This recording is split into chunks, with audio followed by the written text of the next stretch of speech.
What's up? How's it going? You know, it's been a week, but thankfully it's Friday and it's crossover. Edward from Investicard, who inspired this live title, asked me tonight on Clubhouse how many Trulies you will drink tonight. My favorite poll, I'm going to answer your question with something unrelated. My favorite poll question that was answered on your thing was, do you guys watch the crossover for like the news updates, right? Like the drama coverage? And 75, when I checked it, it could be different. 75% said no, they watch for the other stuff. And that gave me a lot of hope in the hobby because that stuff's the clickbait and that's what everyone's wanting to read and stuff. But I think this show has really carved out a nice little corner of the hobby that a lot of people come to enjoy. So let's remember that when we start the show today. Oh, I love it. I totally agree. Love the guy who submitted that question. I love the poll results. But usually our formula is like we sprinkle a little bit of the salacious latest hot topic at the beginning of the show. Yeah. And then we move on to the real contents, the more durable evergreen content. Would you like to address Rodman's pinned comments here? Rodman says, I heard Josh has been busy buying Rollies. What does that mean?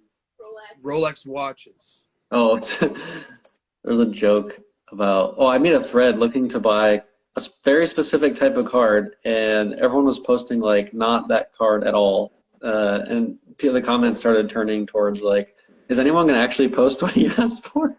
And then Rodman posted a Rolex. He's like, selling this for $30K. And I'm like, Rodman, you piece of crap. Yep, Rodman is in full pumping watches mode.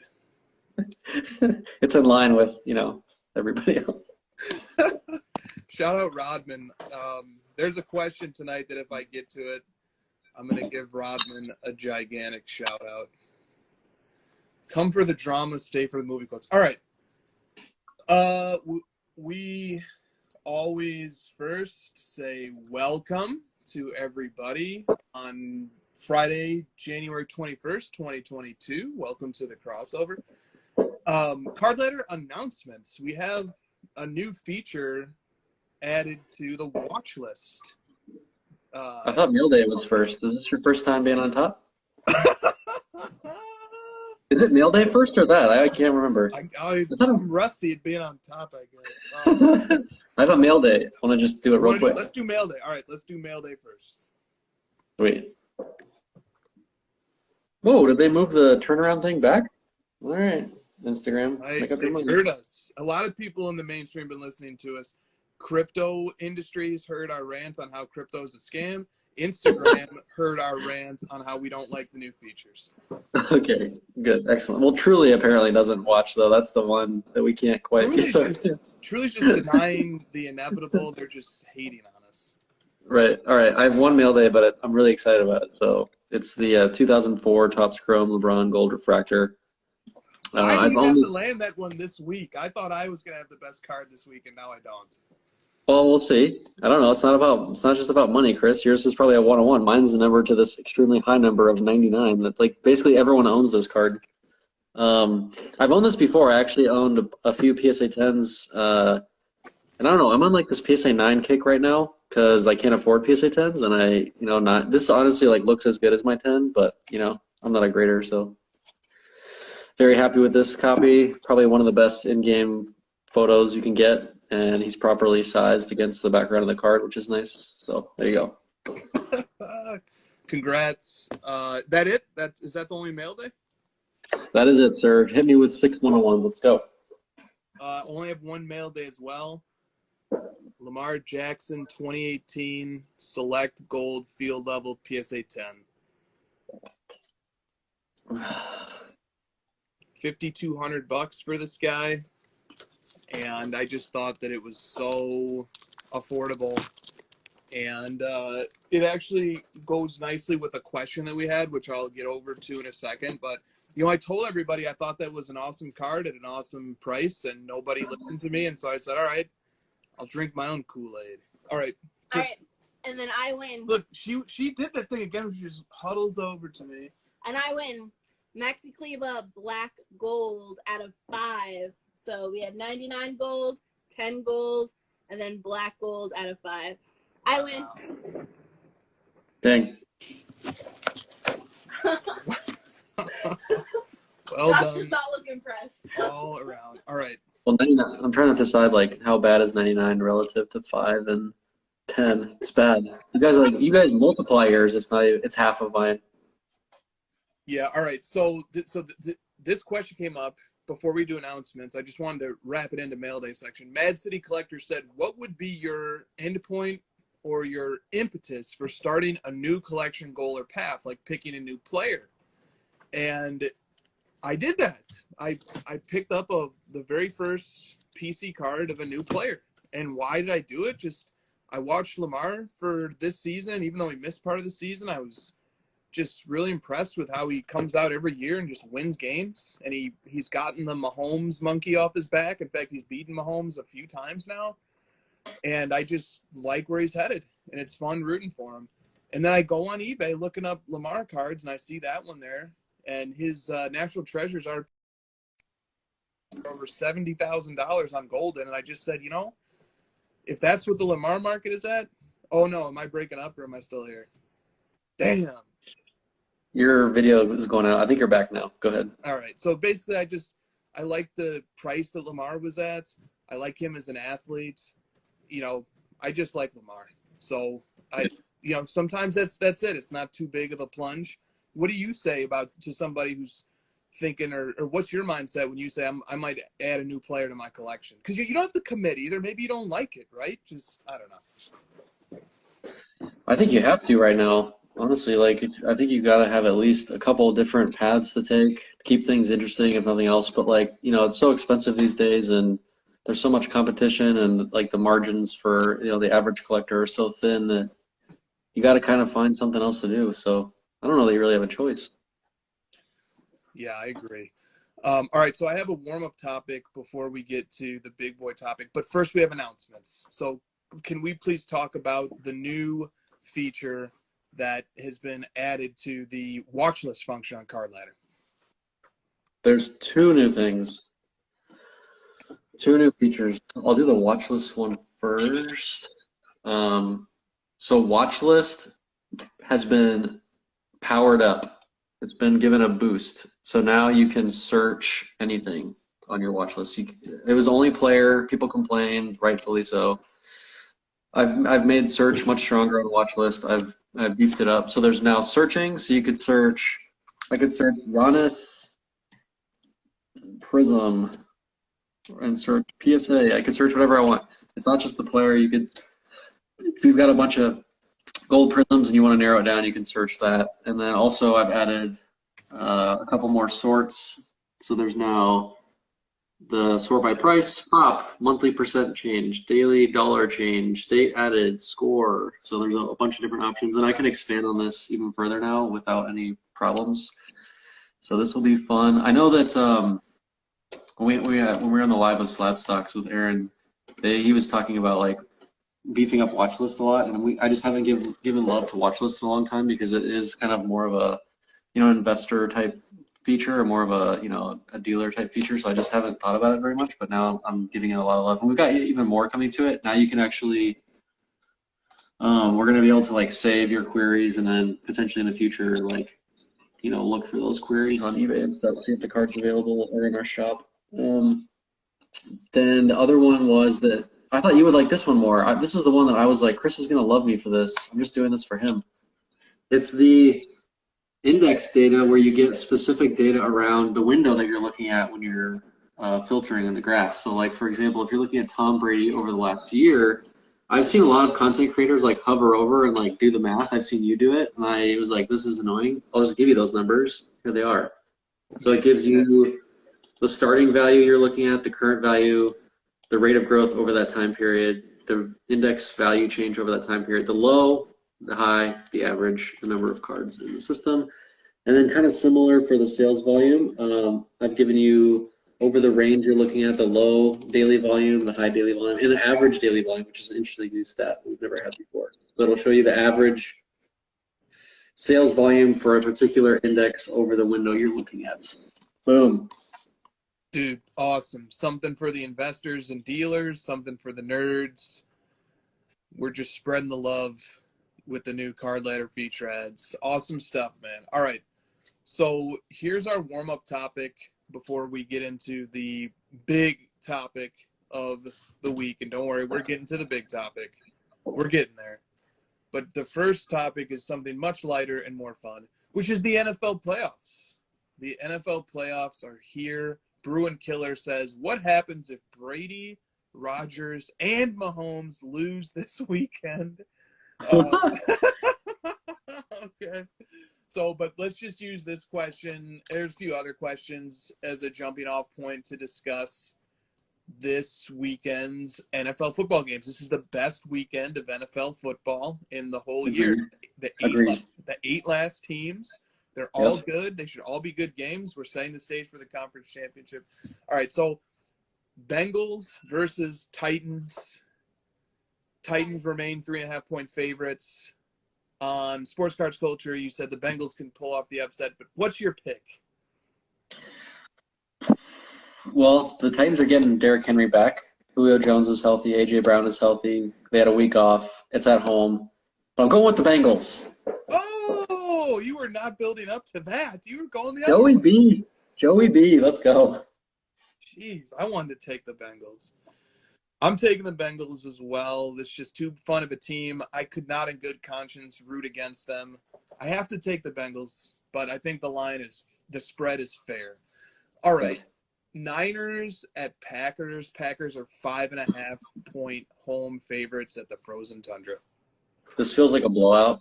It just feels like a blowout. The Niners are coming off an emotional game. They played great. Garoppolo, I think, hurt himself again. I think Garoppolo is just dinged up, and 0-degree weather is not going to be great. And Aaron Rodgers is not going to let this moment slip away. I think they're going to blow him out. Yeah, I'm with you again. I have to take the Packers as well. It's not too close. All right, Rams at Buccaneers. Bucks are 3-point favorites. So both teams are injured, have a lot of injuries. The Bucks have more devastating injuries, and the Rams are coming off a blowout win over my Cardinals. Sad face. This one's tough. This is probably the toughest game to me. I guess I'll go with the Rams just to be different. Good. I'm glad you said that. I was going to go opposite of you no matter what. I think this should be a pick'em, but it's not because the public just pours in betting money on Brady, so they have to give Brady the line to bring in equal bets on either side. But I'll take the Bucks for the hell of it. And then how can you enough said. I don't even need to justify that. Tom Brady. All right. Of course. Bills at Chiefs. This line opened at -3 or -3.5 Chiefs. It's come all the way down to -1.5 for the Chiefs. Bills, Chiefs, who do you got? Well, I've picked the Bills all the way. I got to stick with it. I'm really rooting for the Bills. I think they're a fun team. The Bills-Bengals would be a lot of fun. I think, teams that have traditionally been at the bottom of the pecking order, it'd be fun to see those guys play each other. But can't bet against Mahomes. It's going to be tough, but I'm going to take the Bills. Yep, and I'll be rooting for the Bills, but I'm going to take the Chiefs. I just like you can't bet against Brady. Well, you can, but I think it's always you're taking long odds going against the Chiefs and Mahomes, especially with the way that team is played. So like people look at their aggregate season long statistics, but if you throw out the first 6 weeks and just look at the last however many weeks, their defense is like first in all the big metrics. Their offense is obviously the best oiled machine in football. It's really tough to pick against the Chiefs, and so I'll take the Chiefs. And there, we have 2 that we're in agreement on and 2 that we're not. And I bet it ends up a wash. I bet it ends up we both go 3-1. You picked the 4 best quarterbacks. Yeah, I did. So I got Burrow, Rodgers, Brady, and Mahomes, and you've got Burrow, Rodgers, Stafford, and Allen. Eesh, when you put it like that, I might have to pick the Bucks. Stafford. If you want the Bucks, because you gave No. I want the Rams. You already wrote it down. You probably got a pen. It's fine. How do you know? You know too well. All right.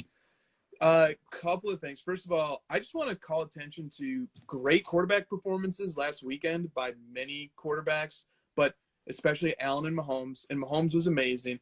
But Josh Allen played almost the perfect game in the quarterback position. 21 to 25, over 300 yards, scored a touchdown every time he possessed the ball. 0 sacks, 0 interceptions, 5 touchdowns, and he rushed 6 times for 66 yards. One of the best games ever played at the position. Mahomes played a game right up there too. Although, they had a bad first quarter, but you throw out the first quarter and it was just as impressive. Dude, these quarterbacks are balling out. Do you have anything to say about the level of play that we're seeing from these young quarterbacks? It's phenomenal. I mean, except for Kyler Murray. I wanted to cry during that game. He was so bad. The whole team was bad. Fire Cliff Kingsbury. Let's go. No, yeah, it's phenomenal. And honestly, I'm just so excited for this weekend. I'm glad that you called out that this is the best weekend of football because everyone's going to say championship weekend, but this weekend has twice as many games. Twice as many games. We're going to have football all weekend, guys. It's going to be amazing. I totally agree. Mike Pinkerton says, let Christina pick too. Oh, be careful what you wish for, Mike. Joey B, Aaron, Brady, and Allen. Oh! Christina split the baby, so all right. And do we want to say anything about the hobby implications if all the star quarterbacks just so happen to lose? Not worried about it? Nah. Okay. If all the star quarterbacks lose, that means Tannehill, Stafford, Josh Allen, it's, Still not a bad offering. I think if that happens, Garoppolo Allen wins the Super Bowl. Yeah, I just don't want to see Ryan Tannehill versus Jimmy G or something like that, Just don't give me that. No offense to Yeah. I just don't see any way the Packers lose. I'll be extremely shocked if the Packers lose. They're just this feels like a blowout. That's all. I don't know. Yeah. All right, next topic. Couple of questions on it. Shaw Card says, boy, the Marks card scandal is a great topic. Cards and Candy 911 says, so it's official. Marks Cards has declared bankruptcy, and PSA is giving the cards back to collectors. But then are the collectors screwed out of the money that they gave to Marks? Good question that we can shed some light on tonight. Mike Pinkerton 50 says, how does the Marks Cards issue affect the hobby? A lot of negative news lately. And then Cards and Candy with 2 more final comments. He says, should the hobby jump down Marks' throat without hearing from his side? So fair. And Cards and Candy 911 says, people need to stop being lazy and submit themselves. So there's lots of small topics in here. And let's build up from the small to the big. Why do people do group submissions? Let's just start with that basic question because a lot of people have been asking that. Yeah, I have maybe a different take on this because I know a lot of people have been saying that. And today it's easy to say that because group submissions aren't as big of a thing right now, and it doesn't make a lot of sense because of the lowest 2 tiers aren't available to submit cards. But if you're talking about when this stuff occurred, group submissions were really big back then. I did them. You were doing them. It was just everyone was doing group submissions because the really low level cards, it wasn't really worth our time to go through and punch in all those cards, 1. 2, you got pretty steep discounted rates by going through a group sub. And 3, these people would generally walk into the PSA building, saving you the hassle of, or there was a perception that would actually make the process a little bit smoother and get it checked in quicker. So there was a lot of positives to why you would do group subs. There's obviously a lot less reason to do it today. So I just want to put that into context that at the time that this occurred, group subbing was extremely popular for a good reason. And you and I both took part in it. So it's maybe not as necessary today, but. Yeah, I agree. So just to recap what you said, because you hit all the major points, you save time doing group submissions. Is time valuable? Yes. Discounts. You can get a better rate submitting bulk through group submitters who themselves are privy to a discounted rate by virtue of the sheer quantity or volume that they submit. So you're actually getting a better deal by going through a group submitter. Ease of access to the grading facility that you pointed out. And there's also just the ease, the mental ease of not need, in addition to the time you save, you don't need to write down, say, oh, what card number is this? What parallel is this? What's the proper Yep. name? You don't have to fill out the paperwork. Not only do you save time, you save yourself the stress and the drudgery of doing that task. Ironic, because that's basically what Christina and I do all day in a different context. Well, we do that for other people. That's our service, right? That's our service. It's like selling cards too. Dude, it's similar to selling cards. Like, I send my stuff to Worf because, like, all those reasons I just said. He saves me time. He's better at it than I am. He has a better eBay account, so he gets, like, he gets more views, and, like, he's better at titling the cards than I am. He knows when to list them better than I do. I'm literally like, Worf, Nick, you know what you're doing. Just do it. Like, I trust you. Yeah, and then the one thing I wanted to add on top of what you said was a group submitter is dedicated to watching and monitoring your order. So I never felt the need when I submitted through group submitters to check, my account every week and see what's going on. That's their job. It's their job to stay on top of the group of the grading company they submitted to, and to monitor and track the progress of your cards, to properly invoice you, and so on and so forth. That they will reach out and contact you. And honestly, the group submitter process is a lot more one-on-one than the process of, me sending something to this nebulous grading entity and pretty much everything taking place on a computer screen. Whereas with the group submitter, you can do one-on-one question asking and stuff. So there's a lot of reasons why people do group submissions. Now, what's the other side of the coin? What about, why would somebody want to do their own individual submission? And is it difficult to do? Because I know you've done individual submissions with PSA in the not so distant past. Well, I do my own submissions on, like, the higher dollar ones because there's not as many cards generally, and I can do them myself. It's not as laborious to me. And I just feel more confident, like, dealing with those cards, making sure they're prepped properly. And, they're high dollar cards. They're generally like PC cards, and I'd rather just do it myself at that point. So it's really just like, that's the tipping point, is the service level line. If I was doing really cheap cards today, like, given what I know now, I'd probably just start doing it on my own, given all the drama and stuff. But I don't know. Yeah. I mean, that's the same thing for me too. If I'm just submitting a smaller order, I like to do it myself. Do you want to address the No, I don't. I don't know. It's a troll. I know who sent it. Don't let him get to you. Troll. Okay. Oh my God. It's such a treat when Mike Geo is in the chat. It's just like having Lefko in the chat. All right. It's hard to, yeah, he's definitely, like, he's quick with the jokes. I have to keep up. It's disturbing. It's intimidatingly quick. All right. Let's move on let's recap what has happened to this point. I'll try to just, like, put together a quick overview and fill in any gaps that I miss. Basically, so group submission process is basically, the way that works is you're able to, as we discussed, take advantage of the quantity discounts that a preferred account at PSA has. And PSA certifies certain dealers and certain group submitters, and they list them on the PSA website, and they're verified or certified group submitters or PSA verified dealers. And so PSA, has a relationship, and knowingly, publicly has a relationship with these people, that they are group submitters to PSA, and that PSA works directly with them to give them these discounted rates and preferred accounts.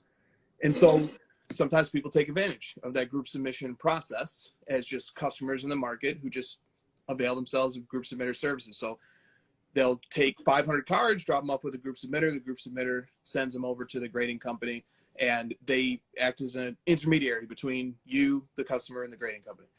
Well, one of those group submitters was Mark's Cards. Christina, do you see Jordan's ranking in the chat?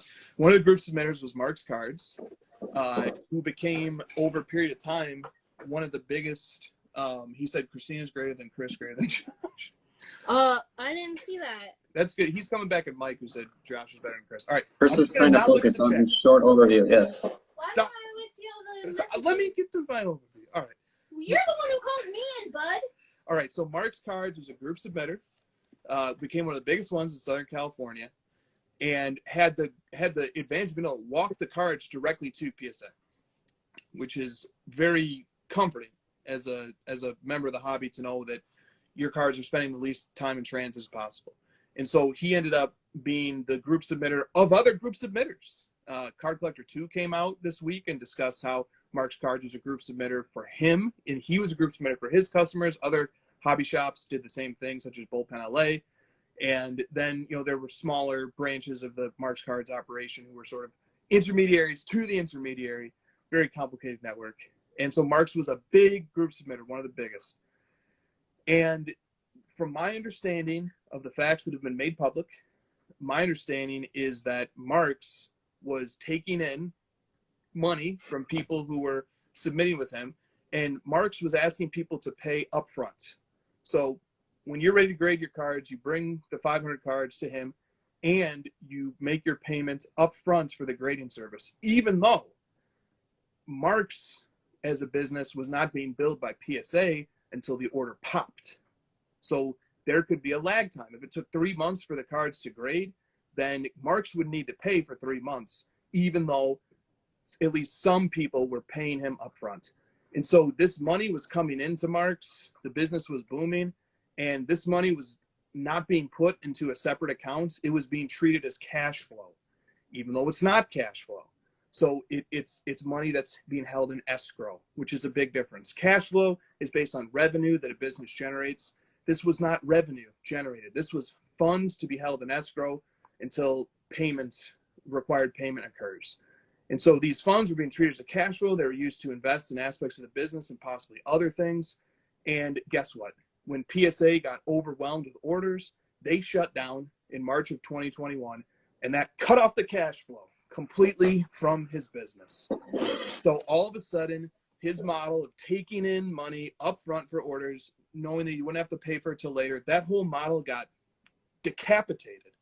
And suddenly the cash flow became an issue. So suddenly all these interest-free loans are no longer available. Money is not replenished yet. And eventually it caught up to them. And at some time, a few months ago or so, they ran out of money. They were unable to pay their PSA bills as the bills popped from the grading orders. And PSA could no longer supply cards to him because he was no longer paying for the orders. So it's worth noting that a part of the problem here is that not only did PSA have to shut down, but they were so overwhelmed with orders that should have been, that were listed as 45-day or taken a year plus, and so on and so forth. And so eventually this Mark's issue starts to bubble up. People are wondering where are their cards, why are they taking so long? Card Collector 2 made a public video earlier this week in which he came out and explained that because his cards were part of the frozen cards at PSA that Mark's needed to unlock, but Mark's didn't have the money to unlock, he personally paid Mark's a second time on behalf of his customers so that the cards would get relinquished from PSA, and so that he could get the cards back for his customers, even though Mark's had run out of money to pay for stuff. And so he did that on behalf of his customers, and he made sure his customers were taken care of, which was, by many accounts in the hobby, an admirable thing to do. It also raises the question, though, how come everybody wasn't given that opportunity who was in the Mark's order? Because there were many other people than him.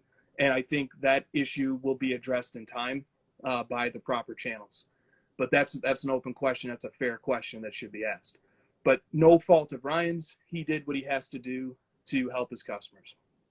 Then fast forward to today, the rumor is spreading throughout the hobby that Mark's is unable to pay for his orders, and there's cards that are just stuck in limbo at PSA, and obviously PSA can do nothing about it because PSA is not being paid for the services they're providing.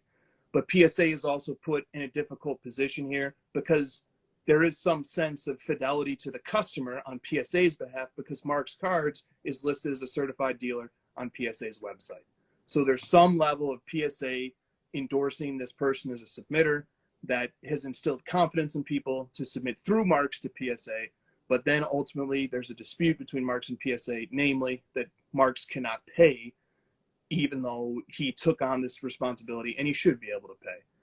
So huge bottleneck and problem backing up many cards, many cards, tens tens and tens of thousands of cards. That gets us to where we are today. The most recent developments include that Mark's Cards posted that he's working with PSA over the next 7 days to return cards to people and to help PSA get information on who the cards need to come back to, which is excellent and a good step in the right direction. There is a rumor going around that Mark's has filed for bankruptcy. This is public knowledge, and public statements have been made to this effect. And so there's good and bad to that. The good is that now that it's in the custody of the bankruptcy court, which I once interned for a summer for a federal bankruptcy court, those are very powerful courts. They have the authority to judge and adjudicate all sorts of different issues that can arise under the bankruptcy code, such as contract disputes. So it's a good court for this issue to be in. And now that it's in the custody of the court, there's going to be very competent, independent parties from the judicial system that are going to be managing and expediting and solving this problem appropriately. But then PSA came out with a statement as well. And let's go ahead and read that statement. Do you have that statement? Yeah, could you go over this statement with us? Sure. This is the official statement regarding Mark's Cards. This is an unfortunate incident, and our top priority is protecting the collectors who may have been impacted by the bankruptcy of Mark's Cards. We are currently requesting detailed account information from Mark's Cards for the impacted orders still at PSA, with the express goal of returning cards to their rightful owners as soon as possible. We will not be charging customers for the return of their cards, the graded cards, other than shipping. As of yet, we have not received payment from Mark's Cards to grade the cards in our possession, and as a result of this incident, we'll be making changes to our group submitter requirements, including a new order upfront deposit, deposit and more robust policies around late payments. We will be requiring all group submitters to bring their accounts current in order to continue with service with us. We ask for patience while we sort through this expensive and labor-intensive process, with the end goal being the return of cards to their rightful owner. And if you have submitted cards to Mark's Cards that you believe to be a PSA, please email courierlj@collectors.com with Mark's Cards in the subject line. So if you're a part of this, please note this last part and step up and take action to get your cards back. 100%. So 2 things from that statement that I want to outline. The first one is that current group submitters must bring their accounts to be current.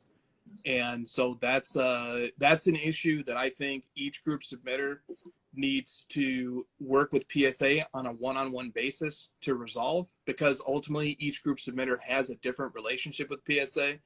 So I think before any judgment is passed surrounding what does this mean for group submitters as a whole, group submitters on an individual basis should get in contact with the representatives of PSA and work out a solution that suits them. Because the reason why that's concerning, and has some people concerned, is that many group submitters are on the pay when the order pops system, and not all group submitters take money up front. So this could put some group submitters in a bad position where they have to bring their accounts to current. What does that mean? Does that mean that they have to pay for all the orders in the system as if they were on a pay up front basis, or does that mean that they only need to get current with respect to orders that have popped? I've seen questions about this. I agree that the wording of this is slightly nebulous. What does current actually mean? So group submitters, rather than panic, it would be wise, in my humble opinion, to get in contact with PSA directly to resolve and get clarity for and one-on-one basis. And then the second thing I want to point out is that returning cards to rightful owners as soon as possible. So that's the crux of the issue here. And this is where I chime in.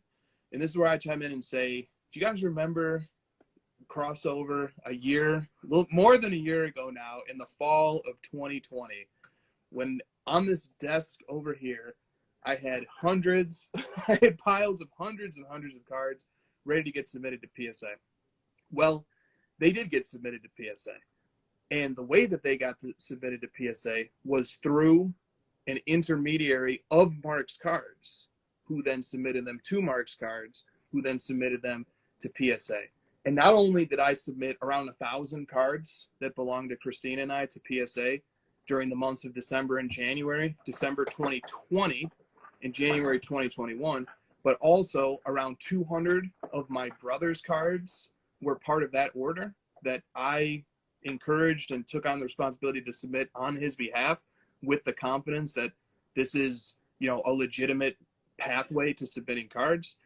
Also, my friend and new collector Kyle, who is new to the hobby as of that time period, who had discovered a bunch of his old Kobe rookies, he submitted several hundred cards, I think roughly, through me at that time as well. So Christina, myself, my brother, and Kyle have around 1,300 to 1,400 cards that are part of this Marks Cards debacle. And so I have a significant exposure to this situation.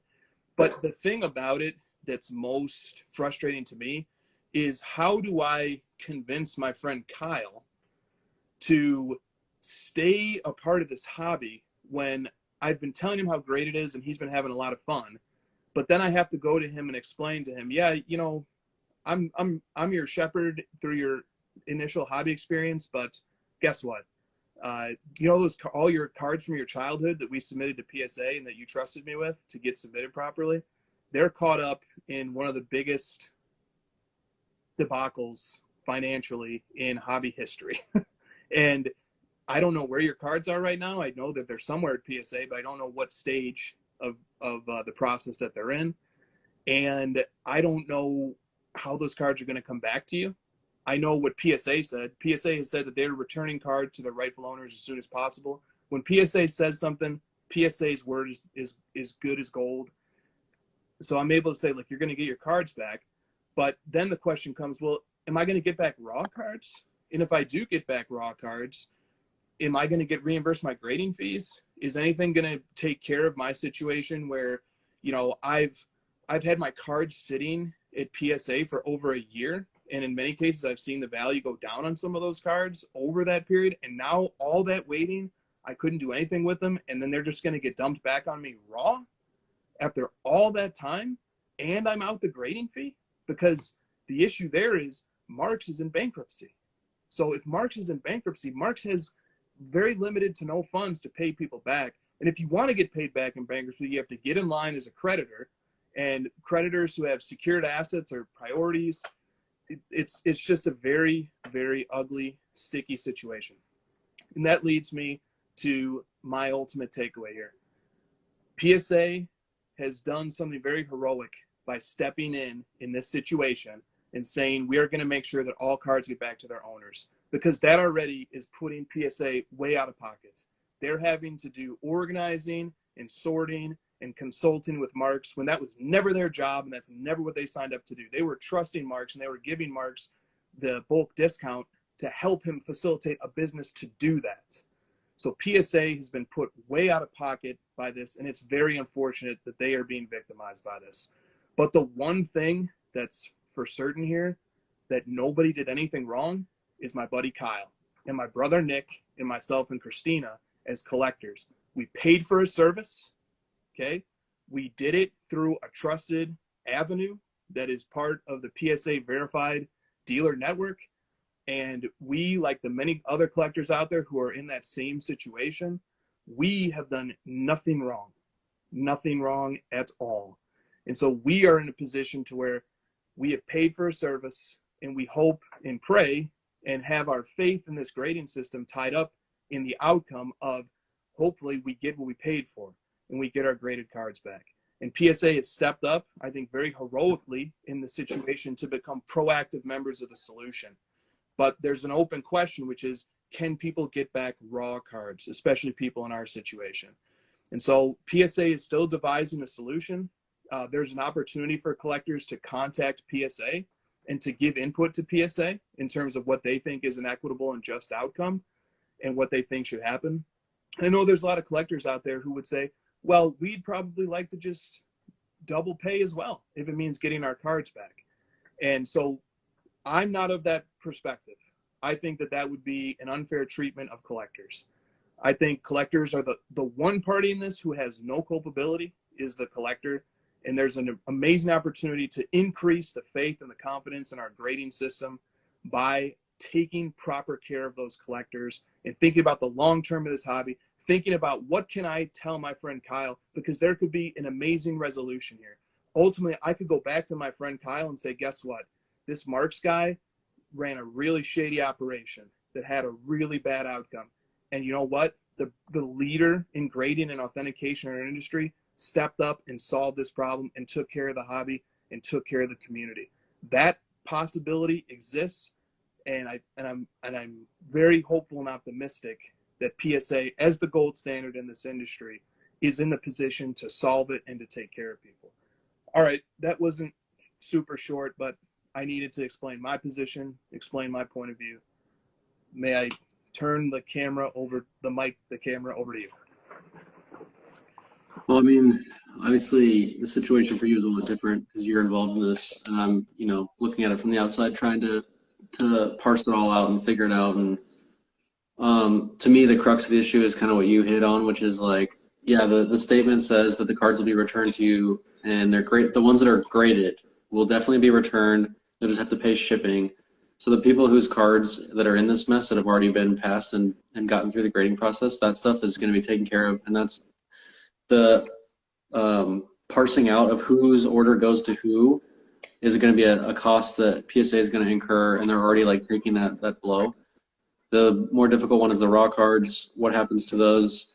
Are they going to get through to grading? Are they going to be returned raw? Is there going to be a discount to double pay? Is there going to be a straight double pay if you want to get it through? Or is PSA going to eat the cost entirely? That last part, there's been no decision made yet, and it's not in the statement.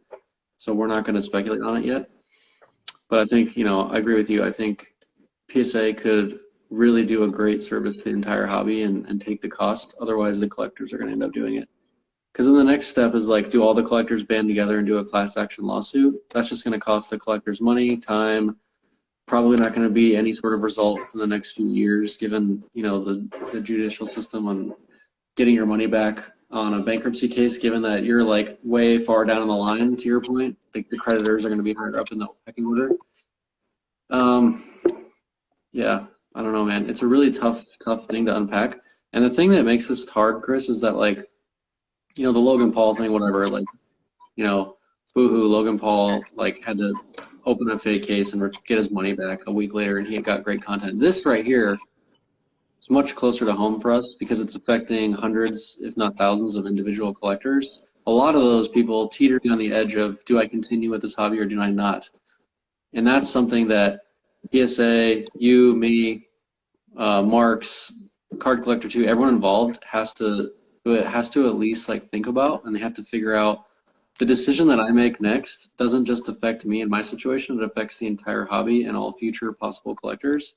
And so we as leaders and participants in this community and this hobby really need to think long and hard about what we do next, because these could have massive effects long term.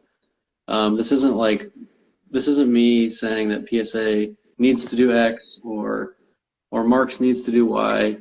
We just need to think about it and work together and figure something out here, because this is probably the most difficult thing for us to all unpack, because it's just like a really gross spider web, right? It's just like really, there's not just like, the Logan Paul thing, return here, figure out the guy, done.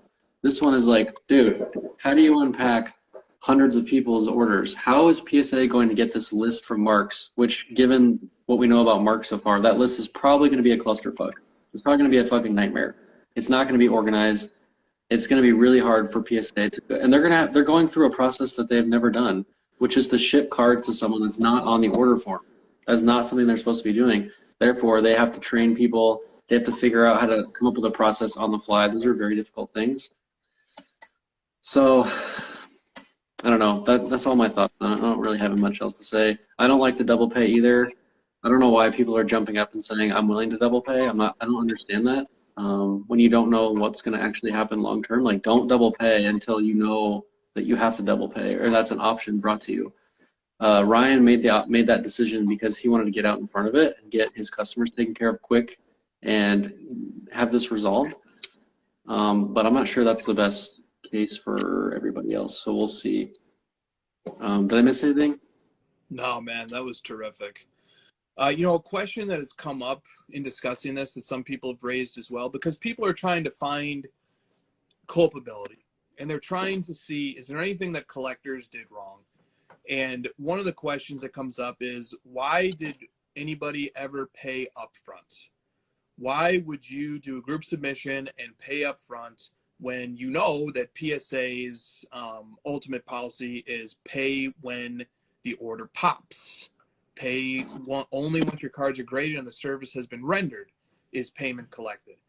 And so that's, yeah, go ahead. Do you have something? Yeah. No, just, go ahead. I want to hear what you have to say first. Well, so first of all, one of the reasons why a pay up front method is appropriate is an ironic one in this situation. Because the reason why pay up front is appropriate is that's how the group submitter ensures that they'll have the money to pay at the end, so that they don't get stiffed by their collectors. So that they have to scramble to collect money from 100 people. Correct. That's the whole basis for a pay up front policy, is so that if I am a submitter and I pay up front, that means that when my order pops, I don't get to abandon it and tie up that group submitter's ability to retrieve that particular group submission from that week or that month. So the whole pay up front thing is designed to prevent the very situation that happened. That's why pay up front exists. That's why I'm completely comfortable with paying up front, because if that policy is applied to everybody, and if the person who gets the money simply puts it in escrow, which is their fiduciary duty, okay? This is, again, I've heard people talk about cash flow. This is not cash flow. This isn't revenue generated by his business. He has a fiduciary duty to put that money into safekeeping and not to profit off of it. He's not a bank. He's not a regulated financial institution. His duty is to safekeep that money until the time comes for him to pay it. So why would you pay up front? Because paying up front, ironically, was supposed to prevent this situation from happening. It was only by virtue of the fact that the caretaker and custodian of the funds decided that it would be better to spend them rather than just do what you're supposed to do with them, that we reached the situation that we're at today. So I do take slight affront to people who ask, why pay up front, you dummy? What are you, a stupid, naive person who pays up front? Only pay when the order pops. Think it through.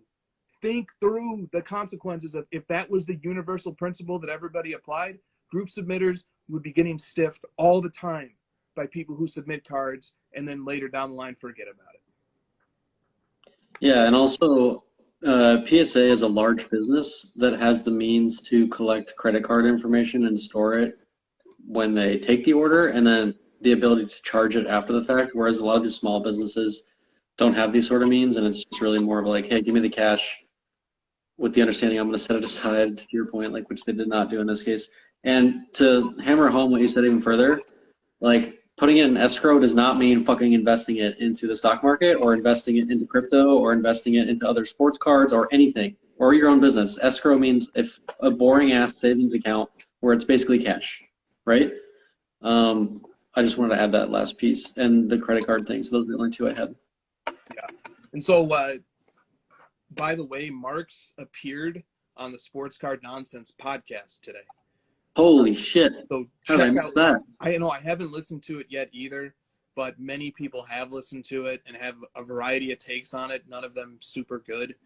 So check out the Sports Card Nonsense podcast. I'm going to check it out soon here too. I should have listened to it before this episode, but it's just been a very busy day. Yeah. Check out that, and you can hear Marx's point of view as told to the ineffable Mike Gio. So have we run the table on this topic? Have we?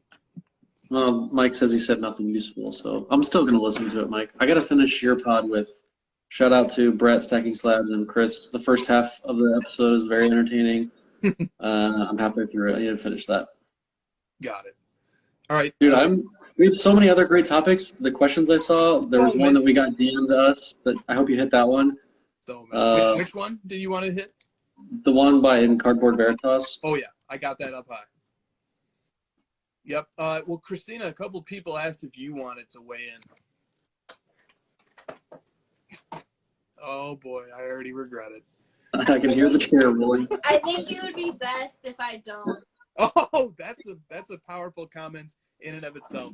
Bear in mind here, I see this as an opportunity to sort of lead by example as a collector. You and I do a lot of analysis and a lot of commentary, but this is a situation where there's actually a lot of exposure to one of us, to me, to Christina, to my brother, and to my friend Kyle. And so how are we going to deal with this situation? Especially because it's a little bit more messy for us because we submitted through somebody who submitted through Mark. So it's more difficult. There's an extra layer that we have to go through to get information and so on and so forth. And here's what we're going to do. We're going to express our opinion as collectors, as community members about what we think is right. And we're going to remain calm, positive, and rational and put our best foot forward and give PSA in particular the benefit of the doubt. PSA is the industry leader in grading and authentication for good reason. And there's an opportunity here for them to actually take a bad situation that is not their doing. PSA is in no way responsible for the mismanagement of these funds because they didn't do it. But a PSA certified dealer did do it. And so that puts PSA in a position where they can take a bad situation and they can make it a terrifically successful information that can actually boost the community's confidence and trust in third-party grading and authentication. And so that we can know that if we're dealing with a PSA certified dealer or if we're dealing with PSA itself, that the customer ultimately will get the service that they paid for on fair and equitable terms, and that the customer should not be belittled or said, why would you pay up front? Or why would you do a group submission? How dumb are you? How lazy are you? How naive are you? How silly, how stupid of you. The collector is not the doer of wrong here, okay? And neither is PSA. PSA was put in a very different position and different situation, but here we can put our confidence, our trust in PSA to resolve this issue. And I love what they've said so far. Returning cards to the rightful owners. Dude, I'm looking at 1,000 cards of my own. I have like 50 Donruss Jokic rookies in there. Had those popped in a reasonable time span, those were $500 plus cards as PSA 10s. 50, that's 50 of the 1,000. I've got Trae Young rookie silver prisms in there. I've got Luka Prism green rookies in there. I've got serious cards in there. And a bunch of junk too. But there's a nice mix of, there's some good cards in there. And Kyle has all these Kobe rookies in there. And, you know, there's a real opportunity to win over me as the collector, win over this community, do right by the collectors. And as PSA said, making sure everybody gets their cards back and make sure everybody gets the service that they paid for. So that's my approach. That's the approach that we're taking. A calm, rational, optimistic point of view. We've expressed our opinion to PSA. Strongly encourage all collectors everywhere to express your opinion to PSA. And if you feel the same way as we do, let PSA know that this is a golden opportunity to actually take a negative and turn it into a huge positive for our industry. A huge positive. It would be one of the great stories of our hobby's history if PSA were to rescue us from the terrible decisions and outright, I don't even want to use too pejorative of a term, just the horrible decisions that were made by the Marks business. So that's where we stand on it. And that will conclude the topic, if nothing else. We good? Yeah, I don't know. Was it mentioned that we are employed by Collectors Universe? We are employed by Collectors Universe. PSA is a sister company to Card Ladder, which is where we work. So that's that. Yeah, so now you please save us from having to talk about this anymore. yes, let's move on. Interesting stuff said in the chat that we'll definitely follow up with after the chat. All right, so this is a bridge topic. So Hazen Card says there's been lots of bad press since the start of 2022. Also, this has not gotten publicity yet. So we're looking at bad press. This is internal hobby bad press. That's another incentive for PSA to step in and solve this because they could get some great headlines out of this, okay? So there's been a lot of bad press since the start of 2022. Does it hurt and turn collectors off because of all this bad press, or is any press good press? That's Hazen Cards' question. What do you think? I don't know how this is good. No, definitely not. I know that phrase is really like people love to say that. I actually thought I know you don't, but I thought the Logan Paul one falls under that category, but this one does not because it's just I mean, the cutoff for me here is that it's a lot of the, everyday common man collector, the heartbeat of the hobby, the actual collector, and I don't know that this is good. This one's bad. I agree, man. I just don't really know. Ty says Backyard Breaks got 30% more subscribers. Oh, I don't know how to feel about that one. Every glass Did they of the really? hobby is half full. But didn't they get cut off from Whatnot and stuff? Like a lot of their streaming outlets are now like they're blocked from those, I thought. Maybe I'm wrong. There you go. David Owen says, this makes the hobby stronger. People come together to weed this stuff out. Good. That's about as optimistic of a spin as can happen at this time. Joseph Waterman says, lots of news this week. Unfortunately, not much good news. As a palate cleanser, tell us about a person or community of people that inspired you to make collecting cards your hobby. Who encouraged you or even just inspired you from afar to keep going and to make this your thing? Man, I think back to like my original 90s crew.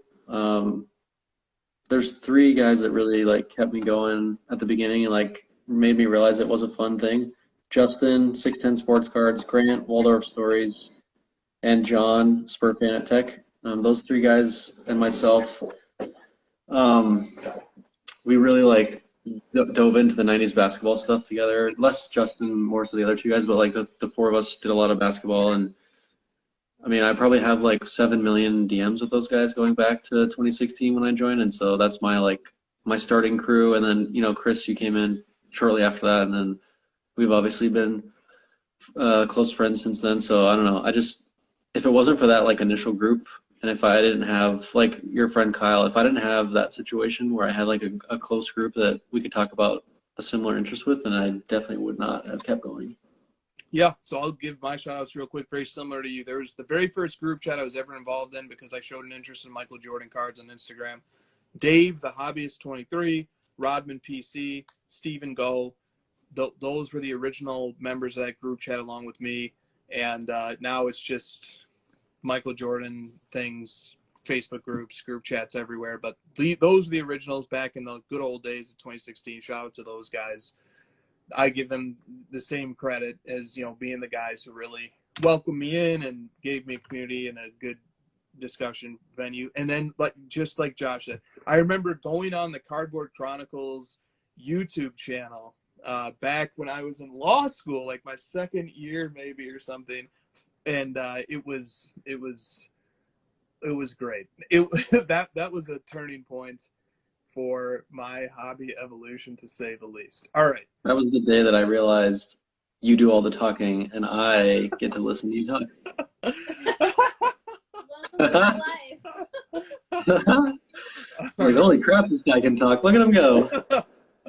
All right. And we were talking like the market for Jordan cards and prices and stuff. Yeah. That was the first card ladder. That was the first crossover podcast ever, looking back. And you had your, I believe you had like a 7-page kind of notebook outlining what you wanted to talk about and like the numbers you had. That was like V0.1 of card ladder if you want to really. It really was. Yeah, it really was. All right. Cards and Candy. Yeah, also, wait, I wanna blow up his spot for a second. He was actually really excited to go on that show too, Josh, just so you're aware. Like, I heard about it for like 3 days beforehand, and he worked on that outline. Go back over there. All right. Yeah. Oh, Studio Collections. I remember meeting you and Christina at Bullpen LA for the first time, 2017. Yeah, it sounds about right, man. Sounds right. All right, Cards and Candy 911 says, let's talk about the LeBron triple logo man.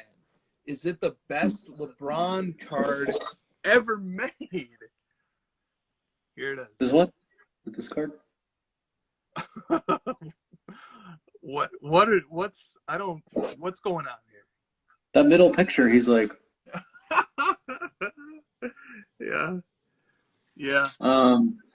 Yeah, I find it a little silly, all the bounties and the, $500 million bounties and stuff, but it's a cool card. It's got 3 different jerseys. It's definitely a unique thing. Really good on Panini to make something, unique and historic using the 3 jerseys. So I think it's obviously a really cool card. What does Josh think about the proportionality of LeBron on that card, though? You know, I just am really big on like the photos on cards. I don't know.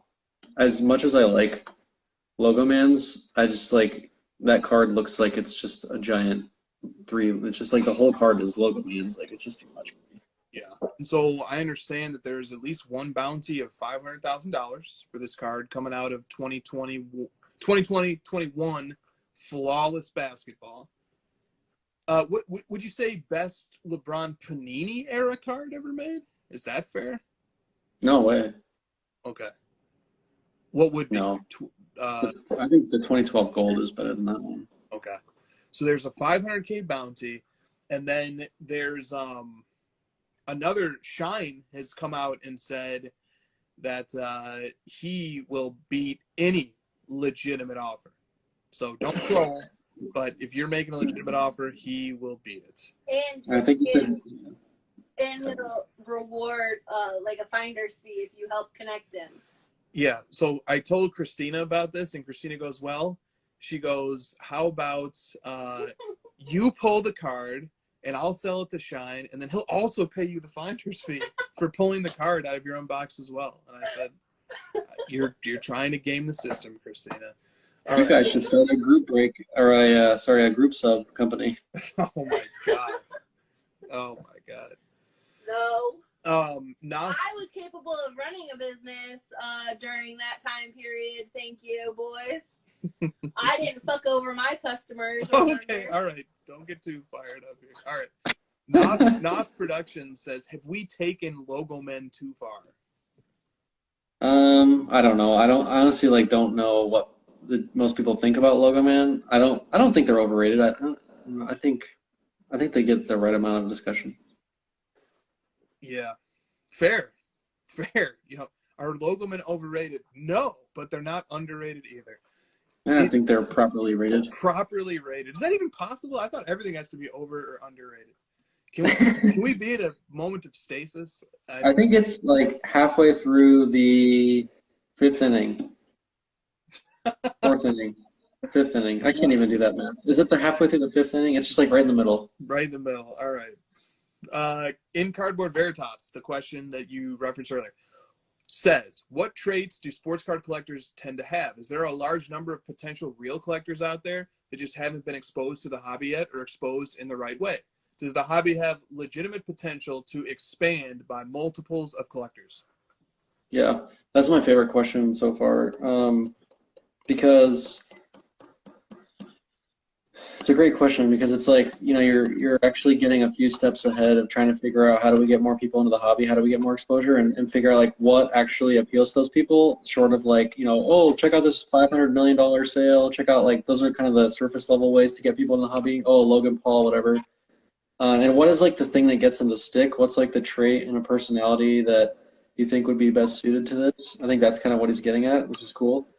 I don't know. I still feel like it's a pretty broad range of people, to be quite honest. I don't think it's just necessarily like collectors or hoarders or like people that you would think are, you know, people that like have to, you know, have all these items in their life, because that's not me. I think it's anyone that has like an interest in some sort of financial market, someone that has an interest in sports. I think is, you know, you can hit easily on that.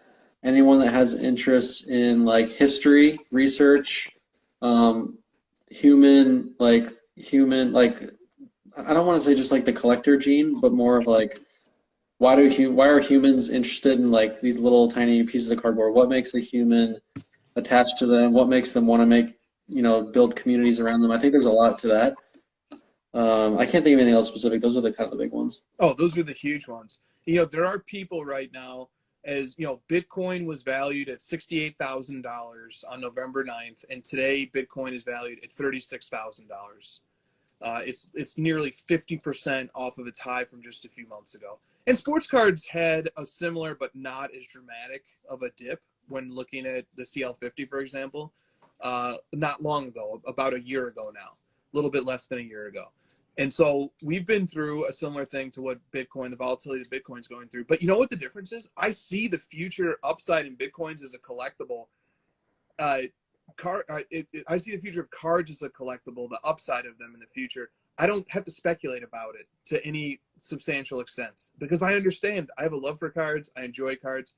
Whereas you have other speculative alt asset classes that have a very different value proposition long term. It's based on theories about decentralization. It's based upon theories of Web 3.0. It's based upon the assumption of the adoption of technologies. It's based on the assumption of the phasing out or the decreasing power of money supplies and governments. There's really revolutionary, libertarian-based arguments that support something like cryptocurrencies, some of these other alt asset classes. The value proposition for sports cards is a much cleaner, tidier one. And now is a great time for us to make the presentation and make the pitch for why collectibles have a very special, unique value proposition. And in particular, sports cards. And Josh just nailed it. It's the perfect marriage.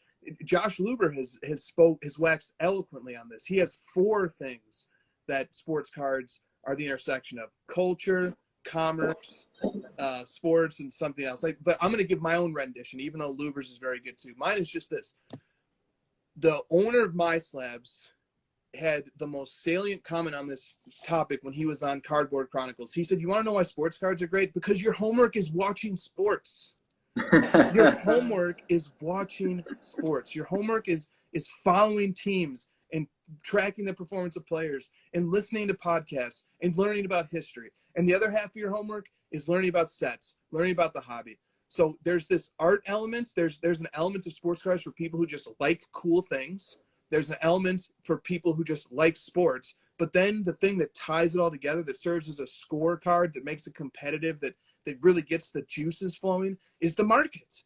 This is a market that has tens and tens and tens of millions of data points, that has an enormous amount of market data that indicates its performance over time, that can be analyzed and used through different analytic tools to project and to model and to make expectations and anticipate. It's the market element of it is what makes it fun and exciting. And so, sometimes I look and I say, man, like how should I invest my money, or what should I do? What's a good way? And we were kind of talking about, we were talking about this earlier today, like, stock market taking a hit, cryptocurrencies absolutely getting slaughtered.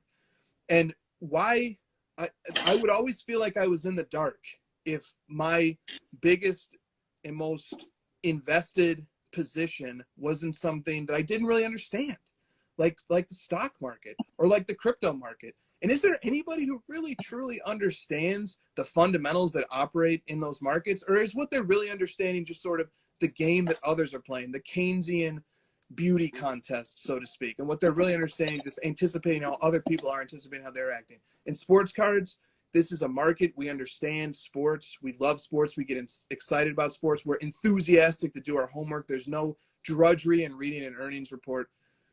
Sports are becoming a centerpiece of pop culture. It's a common language that we all have. Whether you're a guy in a penthouse or you're a guy at a dive bar, it doesn't matter. We use the same 2 eyes to watch sports and to interpret it and make expectations and anticipations and decisions based on it. So that's where I say, look, the market element of cards makes it and energizes it and bootstraps it and gives it the flow and the energy. It's such a nice time, given the way that other asset classes are performing. Sports cards really look pretty neat today. The last one before we move on is the connection it has to the very easy way to join a community and a very fun, easy conversation to have with other people. If you drop me in a room with one of my real friends, it's usually we got to get through the awkwardness of how are the kids, how's your life? And if you drop me in a conversation with one of my sports card friends, it's we immediately just start going, talking about cards, talking about the hobby, talking about the sports, talking about what players we think are performing well, and et cetera. It's just a really easy way to engage in something fun and keep yourself busy and have fun. Yeah, right on. I mean, we could talk about why sports cards are awesome and a really fun market. We could talk about that for the next hours, but let's just cut it off there. I just want to ask Josh one question. What does he mean by real friends? Oh, yeah, I don't know. People that were like my friends before cards, I guess. Which we all have. And you're a real hobbyist if you can actually partition your life same way historians can bisect history into BCE and ACE, or as once was known before Christ and after the death. If you can bisect your own personal timeline into before the hobby and after the hobby, BTH and ATH. I can certainly do that as well. What? Nothing. I'm just amused by this topic, like by your little rant right there. Oh, you finally have been. That's what it looks like when she's amused by something I say. All right. You don't know that look? No, I don't. Yeah. All right, let's go. Frank32 said, "Oh, can you talk about Dwayne Wade's comments about Michael Jordan being forgotten like Kareem?" That's one of the most insane things I've ever heard because it's not even close to the comparison. You point out the easiest one to me is like Kareem's games weren't even on live TV. There was no social media. There was no marketing at the time that's even close to what happened in the 90s. Michael Jordan like transcends basketball. He's like an icon in every sense of the word. He's like the biggest brands in the world. He's attached to Nike. He came up during like the boom of the 90s marketing. He was like the number one marketed person. And he went to overseas for the Olympics. Like he was the most famous person in all of the Olympics. Like there's just so many things that Kareem never had. And it's not even Kareem's fault. He just grew up in a time of technology that was different in marketing and stuff.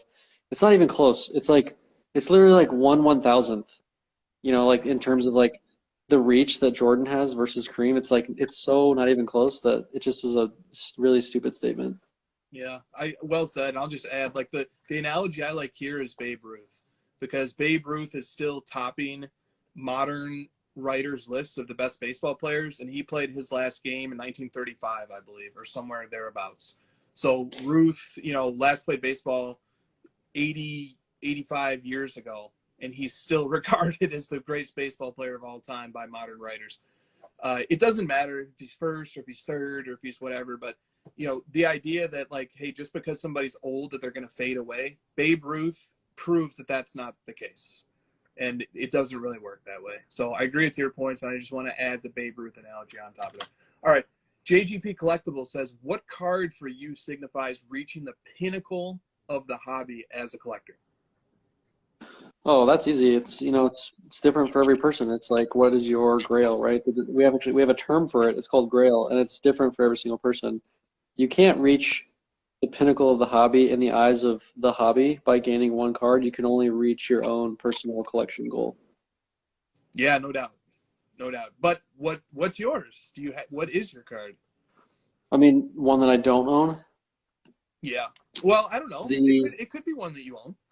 I do. I mean, I own two of them. Like I posted them, the Never for Sale, which was a fun thing to distract us this week. I posted the two cards. I own them already, which I'm obviously very.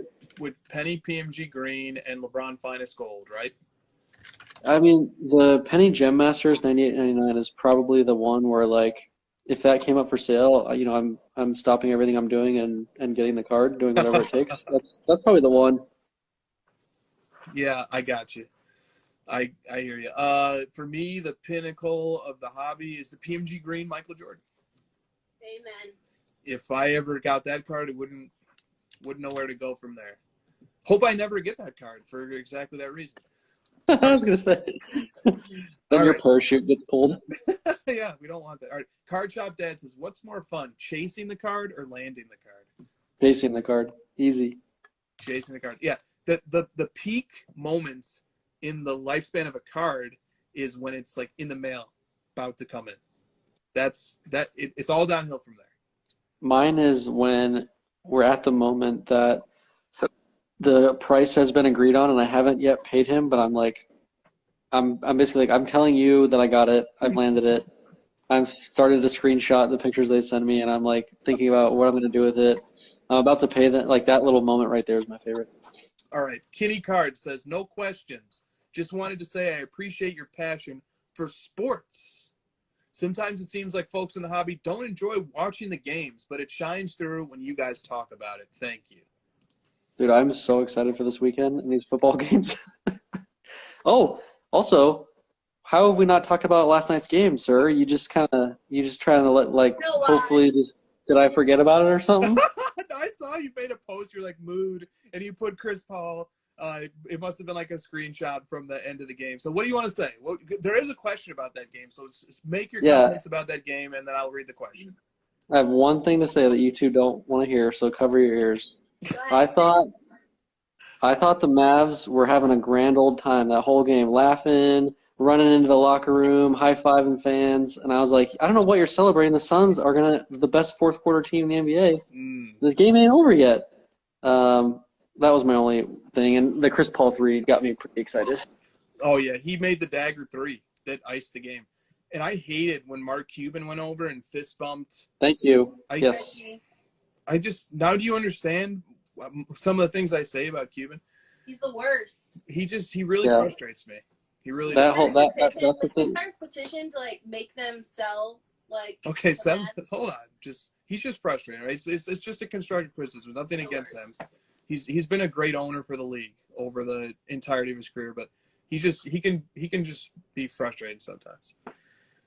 He can definitely be frustrated. So the question that came in on this was Card Collector 1427 said, after watching last night's Mavericks game, do you regret saying Luka is a better defender than Ja Morant? Oh, I just love when people do stuff like this. Better defender? What did he do wrong in the game last night defensively? He was just, look, I love Luka, and I am a guy who, like, doesn't like to be super critical. Oh, Luka was terrible. I don't like to do that. But he was terrible in the second half. And he had 8 turnovers. He had 8 turnovers. He had like 3 huge ones in the third quarter. But in a row. But I'm gonna lay that partially at Jason Kidd's feet. Because Luka was just out with COVID 2 weeks ago. The Mavericks were playing their 5th game in 7 days, which means there was 4 back-to-back games in the last 7 days. This was the 5th game in 7 days. He made Luka play the whole third quarter when any human being with eyes could see that Luka was gassed. He's not in peak physical condition. He doesn't take his conditioning seriously. He was not in shape to be playing in that game at that moment, especially after the game that they played against the Raptors, especially after the first half that he had. He was the best player on the floor in the first half. He had 19 points, 5 rebounds, 4 steals. 5 rebounds, 4 assists, 2 steals, and a block in the first half. Okay, he played an amazing first half. Third quarter, it was very obvious he was out of gas. Kid should have sat him down. Instead, he leaves him out there. He takes a fall. Luka doesn't want to take himself out, so he's like, oh, I'm hurt. I have the shoulder pad on. Kid mismanaged the rotation. Kid didn't substitute Brunson in early enough. Brunson is an awesome player. Brunson can handle that offense, especially when Luka's tired. So, and that applies to his defense as well. So looking at the way he played defense, he didn't play good defense. But if the question is Luka versus Morant, that question is a joke. All right, this is why people get upset at me and DM me. But look, that question is not a serious question. You look at any of the defensive metrics. The Grizzlies are a top 5, or maybe a top 10. I think the Grizzlies are the 9th best defense by defensive rating. Ja Morant is in the bottom 50 of defensive rating on ESPN 538's Raptor defensive metrics, which is a catch-all statistic. Ja Morant is in the bottom 50. Ja Morant is closer to Trae Young bad than he is to the median. Ja Morant, by the metrics that ESPN's own people put out, is in the bottom 50 defenders. And that's happening while he's on a top 10 defense, which means that defense is very much a team-oriented thing. So for Morant to be individually that bad while being on a good defensive team means he's exceptionally bad. It means that he's worse than where that metric is putting him. Now, Luka, by comparison, is on the 4th best defense in the league, and he plays the most minutes of any player on his team. The good talent of his team defense pulls him up.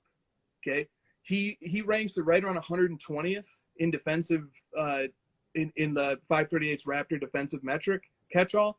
He shouldn't be that high. Okay, he shouldn't be that high. It's the good defense of the fellow defenders who are pulling him up, but he is nowhere near as bad as Morant. All right, nowhere near. So there you go, Card Collector 1427. No, I do not regret saying that Luka is a better defender than Morant because the numbers have already answered the question definitively. All right. Can I give a Suns rant? Yes, bring it. This is not directed at you. It's directed at everyone. I feel like every time the Suns win a game, it's like, oh, why did Luka play bad? Or why did the Warriors lose? Or why is LeBron and the team struggling? Maybe the Suns are really good. Has anyone thought about that? Chris Paul had 0 turnovers for the second game in a row with 10 assists. He hit the dagger 3. He's orchestrating a top 5 offense and a top 5 defense. He picked the pockets of several players in that game last night. And the team just knows how to win basketball games. They come up in the clutch in the fourth quarter. They have top 3 metrics of all offensive categories in the fourth quarter. The Suns are just really good, and they don't have like a mega superstar. And I feel like that's kind of what's helping them right now is they're just playing really great team basketball. They'll go through a stretch where their offense gets sluggish, and you can tell they will actually implement a thing where every player has to touch the ball, and they literally do it. Passes around. They usually get a good shot. Cam Johnson, Mikal Bridges, they've got great role players. There's my rant. Suns are good. And I did this rant with the Cardinals, and they made me look like a fool. I won't see that with the Suns because they have better leadership. The one thing about the Suns that just stood out to me, aside from the fact that like Devin Booker is so much better this year, in my opinion, than any year I've seen him. He's moving off the ball like Steph Curry. The guy's just able to he elevates like Tim Hardaway Jr., which is a compliment, and then he moves off the ball like Steph Curry. He plays with such disciplined aggression. Just every time he gets the ball, you know that guy can slash to the hoop. He can elevate and get a good look at the basket. And even when he misses, the ball is like halfway down. I was so impressed with Booker. The Suns as a team play really hard. Those guys don't take off a possession. And whether it's Chris Paul hitting a dagger 3, whether it's Jay Crowder scoring 10 straight points in the third quarter, whether it's Cameron Payne with that hideous shot, pulling up and nailing that 3, even when he's missed like 4 threes prior, whether it's Cameron Johnson coming off the bench and just the guy can slash to the hoop and dunk, and he can hit a 3, and he has the length to play defense. Whether it's Mikal Bridges, who takes the assignment of guarding the other team's best player every single night. These guys play with so much heart. They play so hard. And then the head of the snake is the point guard, the guy who never turns the ball over, the guy who will defer to everybody the whole game because he knows he's getting his teammates involved. But then when the game's on the line, he will make the big 3, a very difficult contested step back 3. Porzingis was doing a great job as far as a 5 can go in guarding Chris Paul on the pick and roll. He kept Chris Paul in front of him. He was getting the hand right up on the shot. It didn't matter. You couldn't play it better than KP was playing those pick and rolls. He was moving great. It didn't matter. CP3 was still able to do everything he does at a high efficiency. You have to love the Suns. You have to admire how hard they play. I've watched the Mavs play the Suns, the Warriors, the Bulls. Those 3 teams have been the hardest playing teams. You know what team didn't play hard? The Brooklyn Nets.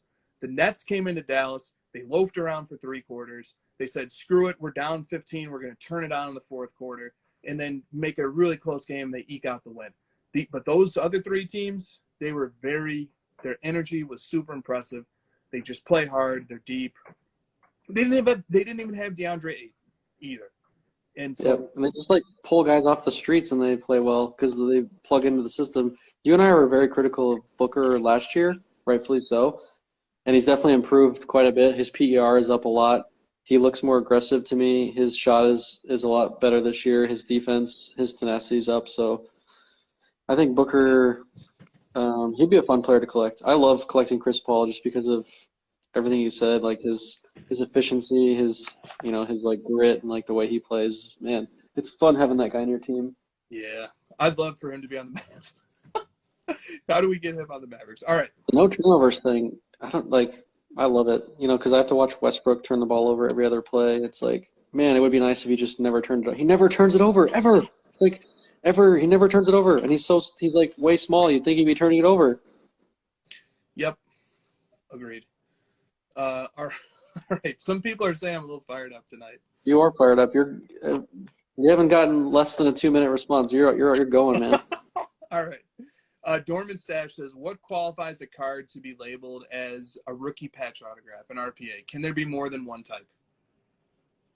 That's a good question because there's always like I think that any card that's a rookie card from the rookie year that has a patch and autograph can be designated as an RPA. There is like the special designation that I abide by, which is like the true RPA, which is like your 99 National Treasures or your 99 Exquisite. I think that can be given the title of like the true RPA. It's kind of like how, you could say you have a gold Prism rookie, even if it's like an insert or it's optic or whatever. But the true gold Prism rookie is like the 1 out of 10. It's like the base. I think that's the distinction. Yeah. But there are other RPAs though. There's the true RPA. Now, is there just one true RPA? Is it only the Exquisite is just the true RPA, or does each product have its own true RPA? How does that work? I mean, it is different for everybody. I think some people might say what you said, one per product. I tend to think that it's just one true RPA, like the 1 out of 99. That's just the one. But like, for example, the LeBron rookie, the limited logos out of 75 is just an RPA. It's not a true. It's not the main one. It's an insert RPA from the Exquisite line. The 99 is like his actual rookie card RPA true. But he also has like an ultimate horizontal RPA, which I just don't see it as like the true RPA. It's like the main RPA from that product, but that's just my opinion. Got it. Very clever KPB cards at truly RPA. So, that reminds me. Okay, while Josh goes and indulges in a truly RPA, I'll get a head start on the next question. I think Josh can hear me too. Yes? Just take a moment and tell everyone to put @truly in the comments and make them see this Instagram live. Christina would like you all to do the useless task of adding truly, give us no attention whatsoever. One of these days, those guys are going to DM me out of the blue, and I'm going to be like, what the heck? All right. So at Card Shop Dad says, what do you look for in a hobby friend? What qualities make for a good hobby friend? Oh, man. Someone that just like does whatever I say and agrees with everything I say. No. It also helps you with everything you need, like little help with and stuff. No. I think it's someone that just has like, that hits on several of your similar interests. They don't have to like match up with you perfectly on everything because that's impossible. But I think you got to have at least like, 3 or 4 like main common interests. Otherwise, it's not really a friend. And there's no point to having a friend with someone if you don't have any common interests really. Like that's what a friend is. Yep. That's why when we get into the hobby, the old friends become a struggle. Yeah, it's like, I mean, I'm actually a big fan of like not having like 100 friends. I just think that in general, having fewer really strong friends makes you a happier person. But that's just an opinion. Cards Collector 1427 said Maxi Cleaver is truly overrated. Why are you picking the Mavs, man? That's just me. Like you and I are good friends, but we don't have the same of everything. Like you don't code, and I don't. Like indulge in data as much as you do. So like there's always going to be something. But I think if you find someone that has a lot of common interests, you can use those other skills or other things you're interested in to like complement each other. Yep. I completely agree. It doesn't take much, Sometimes a good hobby friend to me is somebody that I can learn things from. That's good. I'd add that. Like being able to learn from people. All right, Grail Card Quest says, if you had to nominate a card of the year, what would it be? Kind of like Motor Trend Car of the Year. The card needs to be from 2020. I don't know if I agree with that requirement. Couldn't a card of the year be like an old card that came to the fore? So let's remove the requirement that it has to be from 2020. But what was the card? Because I can't even name a card from 2020. You could name a disproportionate one. What was the best card in the year 2021? What card came to the fore the most? That's a really hard question. So hard. I hate this question. Chat. Come on, chat. Come on, chat. What was the best card of 2021? We've given you guys a lot of passionate content tonight. I got one. All right. I got one. The Giannis rookie gold prism. Ooh, okay. Because he won the championship. It went through that thing where it sold for like $30K, and then it came back with a vengeance and sold much higher, and it sold like one more time. Like that card got a lot of juice in 2021, and Giannis kind of was like the face of the NBA in 2021, or like the next rising star. I don't. There's a creative answer. I don't know. Love that answer. All right, here's some of the answers coming in from the chat. Mac Jones, Donruss rated rookie. Fair. There you go. Poku. Lewis Hamilton. Poku Prism Gold rookie. 82 Hogan. Kabooms, they say. Brady Gold Prism. Steph Curry top rookie card. Lewis Hamilton. 2015 Prism. Josh Richardson base. Okay.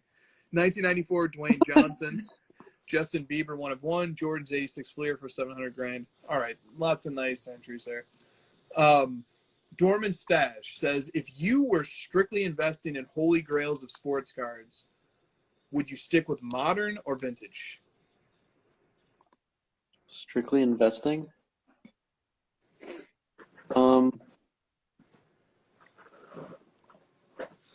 Modern, because like as my friend Dwayne Wade said, we're just gonna forget about the older stuff. It's just like I don't even know. Once LeBron retires, I'm barely gonna remember that guy's last name. So like modern. I think the answer is modern though, because like the product has evolved and there's just like a lot more choice, and there's more rarity, there's more scarcity. It's like it's adapted to what the modern person wants to collect and buy, and it just I don't know. Yeah, I agree. Modern. I think Modern offers more investable cards. Modern offers those Prism Golds and the Topps Chrome Gold Refractors and the Exquisite RPAs and the National Treasures RPAs and the 1 of 1s. It really offers those clear, non-grade based scarcity and those true chase cards. Where's the cutoff for you for vintage to modern, or like what's the year cutoff if you had to pick something? Pre 84 star Michael Jordan rookie is vintage to me, and 1984 star Jordan rookie and after is modern. And obviously that's because I'm a Jordan collector, so I care about everything back to 1984. And then prior to that, it's vintage. It's stuff that I have to make myself care a little more about. You? What's your answer? I think it's the junk wax shift. So mine is like 1992, 93, like somewhere around there, because everything that before is like base set, paper, similar look and feel. The players are listed 1 to 300. It's like a very linear cutoff, and then 93 is like beam team inserts and refractors, and you get into like the modern like technologies. Then you get into late 90s with Gene and Arena, and I don't know. I like your answer too. So I like that answer. That's a really neat cutoff. Base it on the production technology. That's a clean place to cut it off at. That applies to more than just like Michael Jordan. Okay. Everything's about Michael Jordan and Luka with you, isn't it? Oh, the Suns only won because Luka had a bad game. Well, the Suns won one because they were the better team. What I was talking about with the smiling was the Cuban thing. I was like, you gotta be fucking kidding me. You guys are up 8 at half, and your owner is giving fists to the announcers who are supposed to be unbiased. Like, this is weird, man. I don't like that. He's way too fired up to be up at half on a fluky sequence. Dude, before Luka made that like tough shot at the rim and then stole the ball and had the 3 go in that little 5-second span, they were only up by 3 points. They got like 5 free points on a very unlikely cluster of plays. So like to be super jazzed about just like a freakish play going your way just rubs me the wrong way. And if you're actually like doing well, you don't have to show it. You don't have to showboat. You don't have to boast. You don't have to bump fists. You just confidently leave the floor. Yeah, plus like, dude, a 10-point lead in the NBA is like it's basically tied. Like 2 threes, which happens like a lot. 2 threes in a row. It's like, well, there goes that lead. Yep, exactly. All right. Chaz Pennysleeve says, do you plan to incorporate PSA's auction prices realized, also known as APR? Do you plan to incorporate PSA's APR into Card Ladder? I think it might be beneficial to add all that information to the app. So first of all, PSA's APR is a great resource that has lots of good price information on PSA slabs over the years. However, all those sales are in Card Ladder sales history. So if you want to get access to a historical database that is comprised that, PSA's APR has recorded those sales in one fashion, Card Ladder sales history database has recorded those sales in a different fashion. So does that answer the question? Did I leave anything off there? You did leave something off. It's that the APR methodology of collecting sales is a technology that we would like to incorporate. So yes, we will be beefing up some specific subset of cards that APR is able to cover that we are not. Totally. But we will always be vetting sales, including those that are in APR, because sometimes APR makes mistakes because it is a technology and human eyes are not vetting every individual sale. That's true. That's good call. Yep. All right. Drake's PC says, thinking outside of your own hobby content, if and when you consume other hobby content, how do you like the format to be? Do you like one host? Do you like multiple hosts? Do you like podcast audio only? Do you like a video with it? Do you like YouTube only? Do you like Instagram Live? Etc. I like SM Pratt because Pokemon is something I don't engage in day to day, so that's outside my content. But when I watch his videos, it's just my style. Like you've seen Cardboard Chronicles, it's like person in front of camera. I like the video because I can connect things. I can see the cards, and they're like calm and very like slow. That's just my style. So that's the thing. Very like methodical, data driven, giving me knowledge. I'm learning a lot. I need to be learning. I need to be like, you need to be telling me something I don't already know, and I don't want to hear like the same stuff over and over. Yeah, that's the standard for me as well. So you called out SM Pratt. I'm going to call out Dr. Beckett's Sports Card Insights podcast. First of all, that means I don't have to choose among many friends who make podcasts. I can just choose his. But also, very often when I listen to his podcast, I learn something new. And even if he's not teaching a piece of information, but instead he's giving his opinion or analyzing something, I still learn something new because he's analyzing it from a perspective that's very thoughtful and provocative. And it challenges me to think critically and more analytically about things. And he has a professorial charm for being a statistics professor that I personally enjoy quite a bit. That was a really great way to describe him. What is it? Say it again. A professorial charm. I know exactly what you mean, but I can't. I wouldn't be able to explain it back, but I know what you mean. Yes. Okay. What truly number are you on?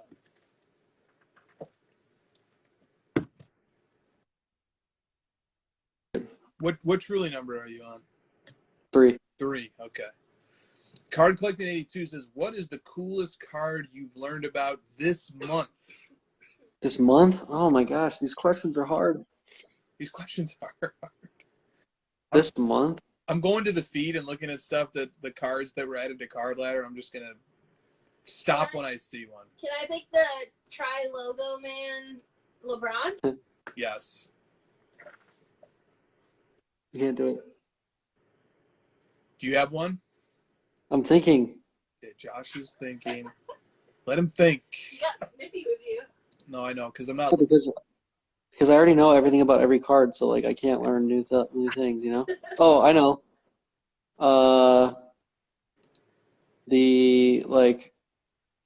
Shit. Oh, the Charizard, the Japanese one, the one that I bought. It was like the first Charizard created. I didn't know anything about that card, and I bought it this last month, and I learned a lot about like the origins of Pokemon and like when they first started printing the cards. That's my answer. It's like the Cardass or whatever, 1996. Yeah, that card was so cool you went out and picked it up. That's when you know you found a pretty freaking cool card. Oh, man. I am struggling over here. If I don't find something on this scroll, then I'm just going to abandon. Your job is to look at new cards. I know. It's just, oh, my God. It's like choice overload, you know? What about the like Luca optic that you added the other day? I'm trying to help you out here. Like maybe some of the vintage basketball. Yeah. Yeah, those are fine. I don't know. I don't have an answer. I'm sorry. I just don't. G.I. Joe cards. Top Sun was not first. PSA messed up the labels and said they're 95 because the trademark on the front of the Top Sun card says, or the back says 1995, but those cards were actually printed in 1997, according to the historians of the Pokemon world. Nice. All right. UK Baller card says, discuss post career cards, can they ever be significant? They can be significant for sure. There's a lot of Michael Jordan exquisite cards that have massive, massive significance. I just, it's like if you had to choose kind of thing. Like it's like if you're going to give me a choice of playing days or not, I'm just going to always choose playing days, but they can definitely have significance. Yeah, they absolutely can have significance. And I think the heart of this question more so is like, is there any usefulness to drawing the line at playing years only cards for collecting purposes? And yet there is. Why is there? Why is that important? Because, well, I mean, for a few reasons. One is like the licensing and like the ability for certain companies to continue to print a player because they're under the NBPA or the NFLPA license. That's the biggest thing. Like especially for LeBron, when LeBron retires, Panini doesn't have the rights to him anymore because he's upper deck. So like that's a big thing for LeBron is once he retires, ain't no more LeBron NBA cards coming out. And that's huge. And Jordan had it different because Upper Deck was printing cards and they were able to use the old Jordan logos and stuff, or Bulls. And, it's like, you can only have one rookie year. So you draw the line of like, this is the rookie year and this is the not rookie year. You can only have playing years cards when they're playing. You draw the line. It's just, I don't know. It seems kind of simple. Definitely. Well said. All right. Two card ladder related questions. The first one is it important to report private sales to card ladder? From Gem Mint Eye. You answer that one, dude. The answer is yes. Please do report private sales to card ladder, especially ones of consequence that are a sale of a card that doesn't sell very often. It's super helpful to our industry to be able to get these verified, documented private sales. And then not only do they get added to the card's profile, but they get added to card ladder's sales history feature as well. You can actually sort card ladder's sales history, or rather, you can filter. Yes, you can filter card ladder's sales history to look at only private sales. And then you can sort them by highest price to lowest price. And you can see some of the incredible sales and the people who submitted those incredible sales to card ladder. All right, the second question is, Collectibles Cards Clutter says, is it possible for card ladder to track private transactions that involve cash and trade? And if so, what's the formula to do so? Has this been discussed internally? We do track those in only certain situations. Also, somebody suggested to me, I'm just remembering it now, that we should have a different phrase than private sale for when it's a sale and trade. We should be labeling those as private sale and trade, or private sale / trade, which was a good idea. So, but here's what happens. We will take on a private sale and trade, a partial cash, partial trade, private deal. We will do those if it's a card of great consequence. So if it's something like the 1998-99 Molten Metal Fusion Titanium out of 40 Kobe Bryant, which we've recorded 2 partial trade, partial cash deals for that card. In that situation, we will look and do partial cash, partial trade because that card so rarely sells. That card sells once every 5 years. So we will do it in that situation so we can document a very important transaction. Okay, so how do we price the cards in the trade? We are going to use a conservative lowball estimate on the cards in the trade every time. So these are going to be slightly underreported in terms of the actual transaction value because we will err violently on the side of underpricing and lowballing the cards involved in the trade, specifically so that we don't err in the wrong direction. So what we'll do is we'll look at the most recent comp of each card that's involved in the trade. And if that player's market has gone down since the comp, then we're going to use the index price, suggested price for that player. So we're going to use a price lower than the comp. If the player's price has gone, if their market has gone up since the comp, then we're going to use the last comp, unless the comp is from like many years ago. And then we'll have to make decisions on a one-on-one basis in that case. We haven't encountered that situation yet. We might not even be able to accept that one if we're unable to price a card competently. But we're always going to take the lower of the card ladder suggested price or the last comp. It's always going to be the lower. So we're never going to have a situation where there's inflated trade values going into card ladder. Nope. We're using comps or we're using index model prices that are lower than the last comp. And so we're not looking to do a bunch of private cash and trade deals, but if it's a very high significant sale that is important for a rare card, we will make the exception and we'll bring it in. All right. Kevin McCormier says, what is the future of 80s and 90s junk wax PSA 10s for player collectors? Will people ever submit again with elevated pricing? will the prices on the existing slabs rise as copies disappear into PCs? What do you think?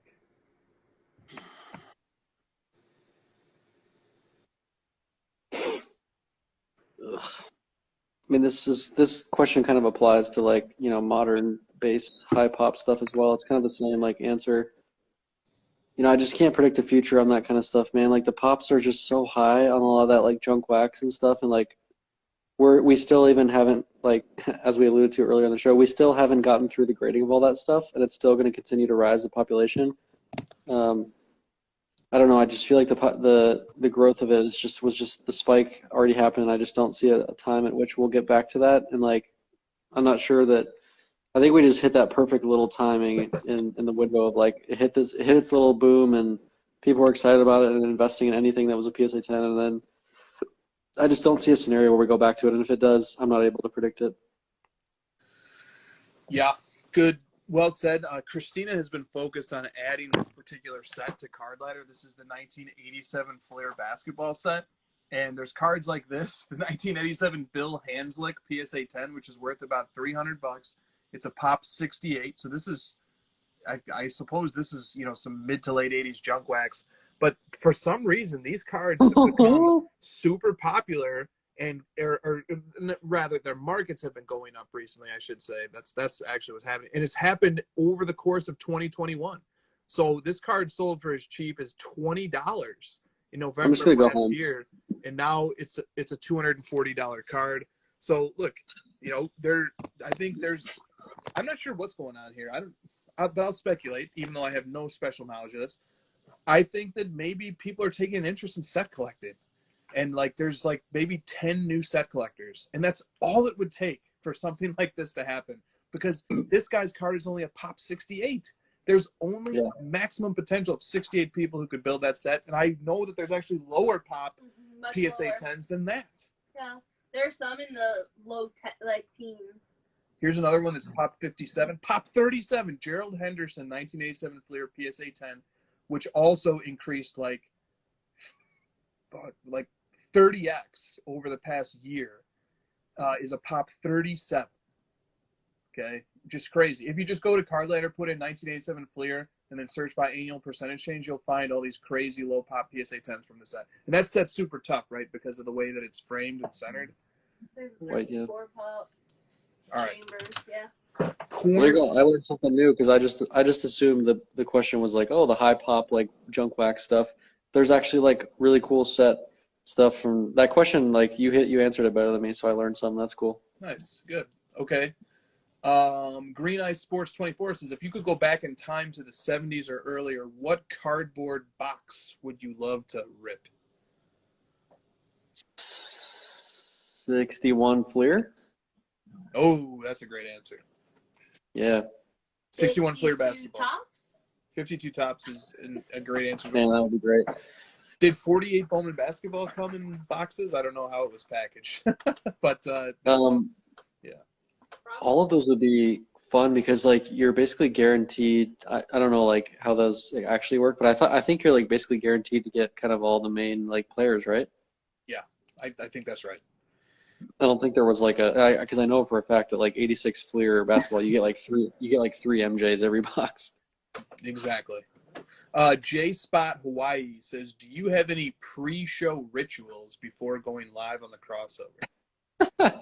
Dude, I was like fixing a bug in our app up until 1 minute before we went live. My pre-show ritual is to like rush. No, my wife and I do takeout every Friday and we watch TV together. So that's our ritual. It has nothing to do with crossover, but I'm always like finishing up takeout with my wife, watching some show, and then rushing over to crossover 1 minute before we go. Nice. Cajun Cardboard says, Anthony Simons versus Maxi Kleber in a game of one-on-one to the death. I'd like Christina's thoughts. The death? God. That's Brian Anthony, who sent that in. Yeah, thanks, Brian. Anthony Simons better have his last rites read to him before he starts that game. All right, there we go. Christina's answer. Also, check out Cajun Cardboard on YouTube. He's opened up a new channel. There's a lot of content with card ladder stuff. He's awesome. Super. And you could find him. He's on the card ladder newsfeed. Yep. Yeah. All right. Sports Card Poppy says, how do you combat seller's remorse? Seller's remorse, like after you sell it, you wish you got it back? Yeah. How do I combat that? I don't sell. I stop selling. But I don't think I think if he has seller's remorse, that's because he's already sold it. Oh, how do you combat the remorse after you sold? Buy more cards with the cash. Buy better cards with the cash. Take the money you sold it and buy something better. That's great. Yeah, move on. No. Move on. No. It doesn't work like that. It does work like that. No, it doesn't. And hate your old cards. That's the other way. It doesn't work like that either. Figure out actually, I have a good one. Figure out a plan for yourself to acquire that card back in the future in a different, where you're at a different state in your collect. Like, give yourself a reason for why you sold it, justify it, but then give yourself a good plan of how you get it back at some point. That's good. And if that doesn't work out, just like Fat Snack Card says, hate the card. You and I do that one all the time where we have like an internal support group for the two of us where like if I sell a card, you immediately are like, that card fucking sucks. And that's a real friend. That's like friends for life wristband quality right there. Oh, that's funny. All right. Like, bro, I liked that card for years, and you're like, nah, it sucked. You did the right thing. The card sucked. The new owner's a stinking dummy for buying that. All right. One of we, also known as Chris Carter on Clubhouse, says, why aren't 8 and 9 grades appreciated, like PSA 8s and PSA 9s, or BGS or SGC or HGA? What can we do to make them more appreciated? I think they are, like, more than the question is implying. They are appreciated, but I know. I mean, I get it. Like, I'm guilty of this. Like, we put the 10 on a pedestal, but I've been buying more 9s recently, and that's not like my investor strategy or my like tip for you guys to go buy 9s.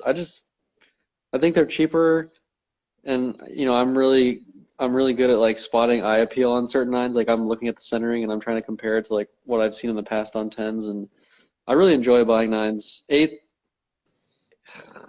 I haven't come around to 8s yet. We're working on it. I'm more of a 9 guy right now. It does depend on the card.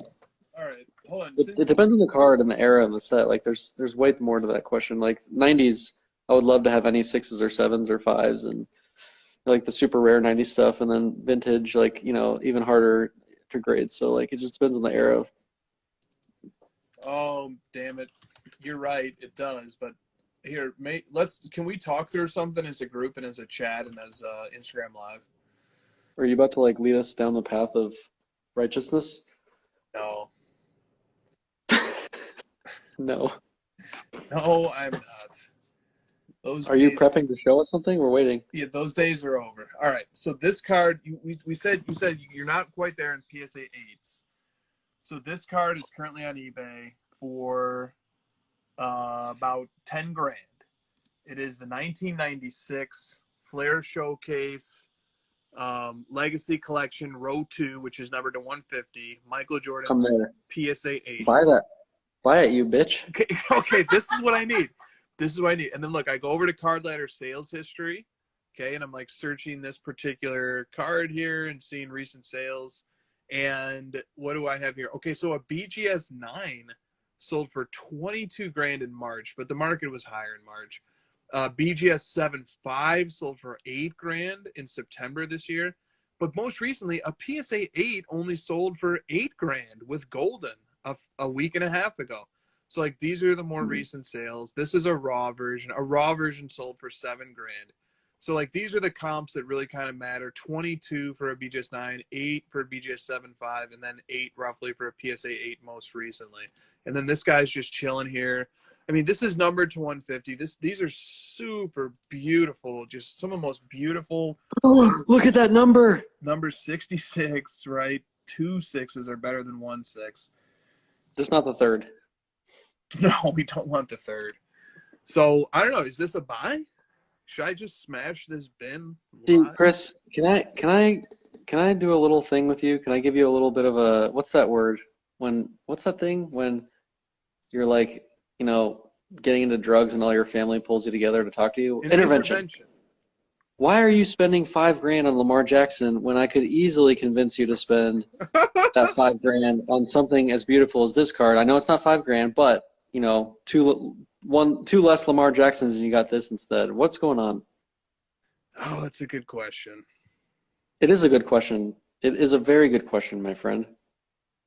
I'm about to bin it.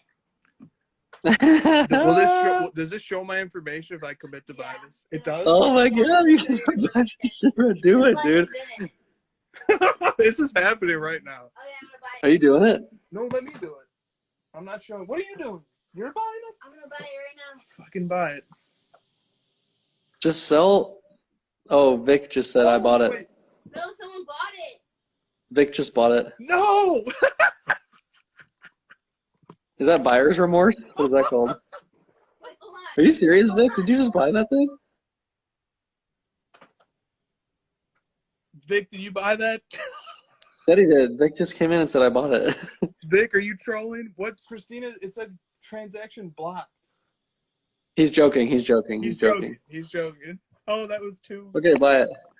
Dude, I believe you, bro. That's like your kind of card, man. He says he's joking. Dude, Chris, you haven't bought a sick Jordan in a while. No, dude, a Michael Jordan number to 150 from 1996, the first year of legacy. You need to buy it. I can't, it's not letting me do it. You need to commit to buy it. Ask the next question. You Yeah. got blocked again. Why is it blocked? So go, hit the back button. Hit not that back button. Hit commit to pay, and then hit the arrow when it's the arrow under eBay. This is very complicated. This Oh. ended. Is it Somebody fucking bought it. Did someone on the show, like, you toyed with it too much. You've been playing around with this shit where you bring up cards on the show. Christina's called you out on it. Now you got fucking burned, so you deserve that. Are you saying I deserve this? Yes. Christina, help me out here. He always does this where he's like, oh, check out this auction. If someone bought it, like he deserves it. Dude, here's the thing. Here's the thing, though. There's a ton of those legacy cards. We'll find you another one. I want this one. What happened? Who won this card? I have no idea. Someone in the chat better own up to this shit, because I know someone here bought it. Dude, someone in this chat bought that card right now. I'm telling you. Dude, Who was so fast? Who was so fast? Reveal yourself. dude, everyone's like, it's sold, bro. Everyone out here is like, it's gone. Christina knew as well. Christina just knew. Christina was just like, I'm buying this right now. And I was like, I'm buying it. And she was like, Michael Jordan vaults. Did you buy that? He said, Michael Jordan's vault said, I told you to buy it. Told you I was gonna buy it. He said, I told you I was gonna buy it. There should not be a Michael Jordan. Rodman used to own that card. Log into your PayPal through mine, like over here. Why did you actually want it? I don't know. Just go. Well, if you actually want it, then it doesn't matter. We can pay after the stream. And if you were actually check your go to your account and check your purchase history and see if it's in there. This is like the biggest drama of the week, and I've seen, we're dealing with other major dramas. No, somebody said fucking Mark's cards. Who the fuck bought this thing? Is it in your purchase history? No. No, it's not. Someone in the chat says Mark Maker or something bought it. Log into your PayPal. No, if you want it. It's not winning. How do you win something when it's buy it now? She's getting like this. Strategy. Like. Well, look. There's a show that must go on, and if you, yes. It's the listing is down. So either you have to pay for it or you don't. But the listing is gone. Okay. Christina, this is your thing. Take care of this. Yeah, like what the hell? I tell you repeatedly, stop telling everyone what you're interested in buying and just start buying it, and then you get screwed over, and then I'm getting yelled at because you're an idiot who's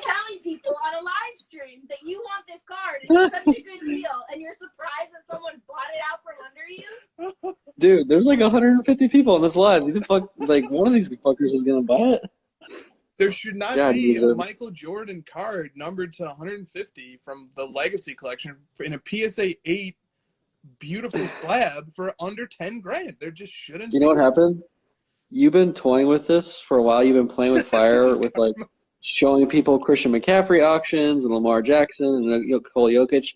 Then you fucking went way too close to the sun and you showed a Michael Jordan card, and it's like, what are you doing, man? You're playing with like hurricanes now. This ain't a fire anymore. Oh no, this was the one like unanimous like buy it. Like other ones were just like you know. You showed data and it was like, whoa, 22 grand, 7.5, like whoa. Damn, it was that data that did it in, wasn't it? But that's a PSA 8 gold mine kind of card. That's you hit it you nailed it. That's a PSA 8 that you're gonna want. Yes, it is. Dude, I love eBay sellers that price cards fairly. It's like I want to sell this card and I'm going to put it up at a price that makes sense and someone's going to buy it. Like that's how cards work. No doubt. No fucking doubt. You're like pretty sad right now, huh? I don't know where to go from here. You know what you need to do? Take that 10 grand that's no longer yours and go find a Michael Jordan card to buy. But it's not going to be that one. God, you're like you sound like such a collector right now. But I wanted that one. Oh man, that's great. I hate everybody. Well, I hate the chat. This is why you get the DMs. I hate this chat so much. It says, this guy said, "Hold that L, my dude." Hey, a lot of people had to eat some stuff on the Smarks card. You got to eat that one. This chat sucks. This chat will like humble you quick, man. You better be ready. I still have my Lamar. I hope they fucking DM you right now, and they like ask you for 15,000 for it, because you would. Dude, I love Lamar Jackson. Great card, really fun. Take that $5 grand and put it towards another 10 and buy a sick ass Jordan. Oh boy. All right. Thank you, Michael Jordan, Vault 23. Oh no. What? D-Nick the one says I took it down and now it's going back up at 16K. Dude, I hate that. Do you have that where you're like negotiating with someone over messages and then they're like, you know what? You want this card so bad. I'm going to raise the price. God, I hate when people do that. SOB. All right. I just don't know how to move on from this. All right. The next question. The next question is, what is the greatest sports record of all time, and what card would you choose to celebrate it from Super? What is the greatest card of all time? What is the best record that I could get? And I want to talk about it. I didn't even hear the question. I'm just. The question's from Super Collecting. What is the greatest sports record ever? And what card would you choose to celebrate it? Sports record? Like hot dog. Oh, man. Like Joey Chestnut ate 76 hot dogs. No. Record. That's what I said. All time. Joey Chestnut. What? What's his That's name? disgusting. Yeah. He like breaks his own record every freaking 4th of July. He eats like 75 hot dogs. It's got to be. The answer is going to be LeBron's all-time scoring record, and it's any card that your favorite LeBron card. Got it. All right.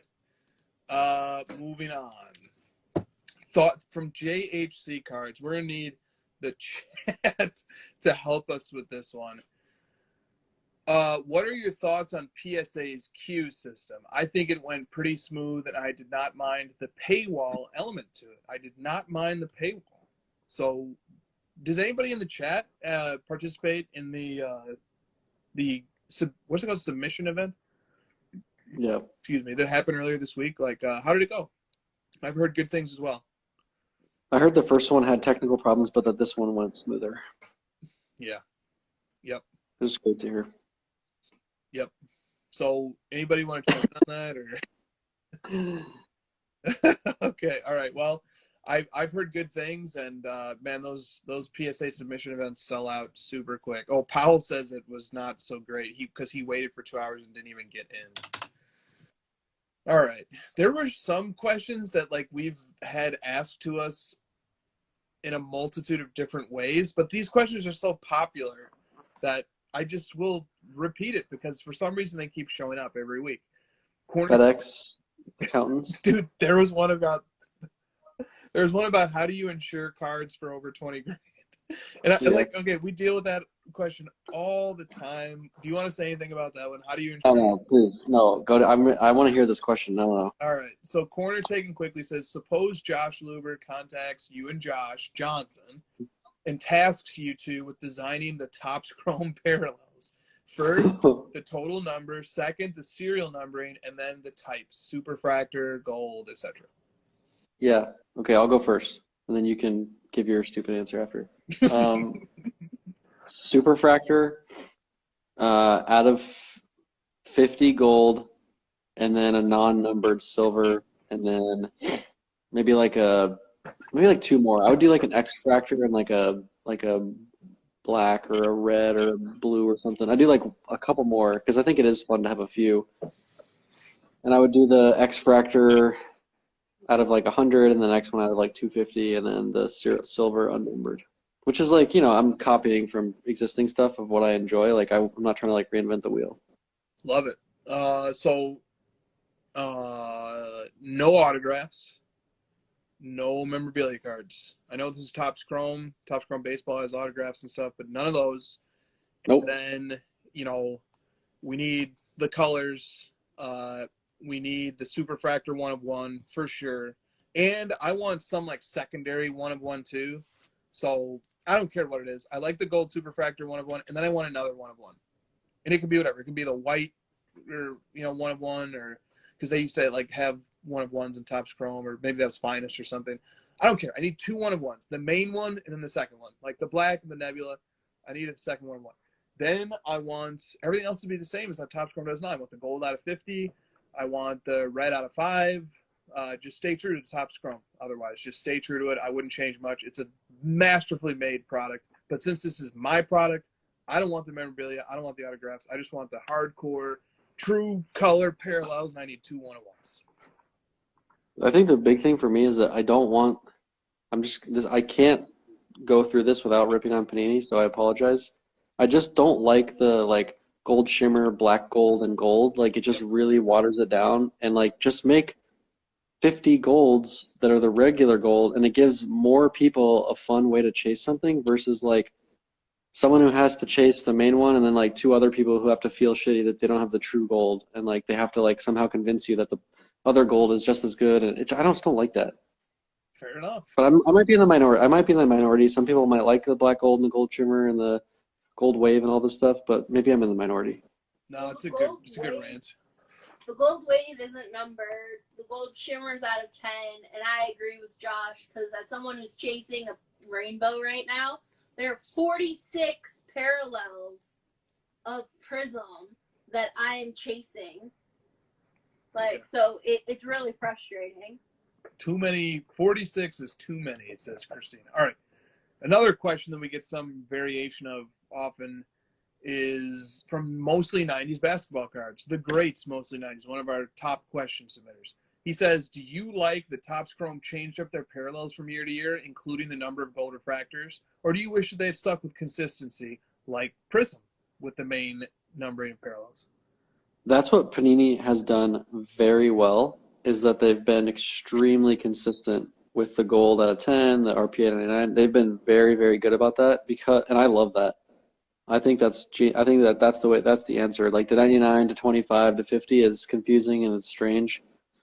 I'll say this too: if the card makers went to a model that I'm describing of like gold out of 50 and like kept it very, very simple, I would be ripping wax. I'd be into modern. I'd be chasing LeBron's golds. I'd be chasing Chris Paul. I would be buying modern stuff because yeah. Nice. Another question that we get some variant of often from Card Wizard. What is your favorite insert and why? And our wizard wants all three to answer. Like, Jambalaya and cut above. okay, that was gonna be my question. Does like it could be from any era? Yeah. Pick Net Marvels. I do like if I was going modern, I'd pick Net Marvels. If I'm going Jordan era, I'm picking the red. That's not an insert. Oh, that's parallel. I'm sorry. I'm picking Noise Boys. Noise Boys? Yeah. Oh, Do you have a Noise Boy? You sold it, right? I sold it a long time ago. I had a PSA 10. Yeah, I had a PSA 10. Those are cool cards, man. They're like the very soft. They're cool. I like that Gene showed us you could bend them. Yeah. Yes, you can. They're cool. Lefko says, if you guys talk about how Lamine took it to another level this week, incredible performance. He did, but he's been real quiet on one topic, hasn't he? Interesting. All right. So, what's my favorite insert set? Let's go with Platinum Portraits this week. I like Platinum Portraits. Damn, High Voltage 500 is a good pick as well. Okay.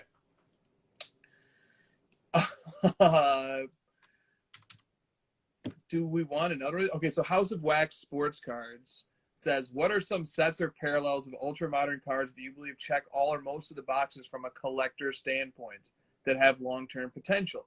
One set I'm currently building is Net Marvels Press Proof from the first years, as well as other players' first appearances in the Net Marvels set. Another I'm working on consists of 100 cards. I'm trying to get all the gold variations out of 10. The best part is finding them and the cards still being cheap because it's of a less desired player. Also has made me gain a whole new perspective and respect for set collectors of hard to find cards because of the time you have to put in.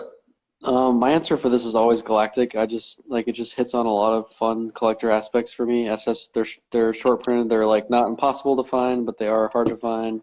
It comes from a shiny product. It's not overly expensive. Blah blah blah. Nice. That's a great question because I just wanted to share that question. What they said, yeah. Yeah. Zaffy cards. I already know Josh's answer to this question is yes. I'm predicting, but I'm gonna ask it anyway. The question from Zaffy Cards is buying wax right now at these crazy prices a horrible idea? Wait, hold on. Say that again, and I'll pick some words out of it, and my answer will still be yes. Go ahead and say it again. Is buying wax right now at the get rid of the words. A horrible idea? Is buying wax a horrible idea? Now, you heard me say I'd be buying wax if the print runs were more in my favor. So There you go. There's a little hint for all you card manufacturers. You'll have a customer here. Josh would be a tough customer to earn for card manufacturers. So if you can get Josh to buy wax, you will probably have also 10x the market for product along the way. I've heard that. Done it so well. I've heard that feedback about me in more than just, like card manufacturers, but like general people and like, regular people getting along with me. So that's not new. Dude, I want to buy, the product that has the Lebron triple logo man in it, the new Flawless. I want to buy one of those boxes.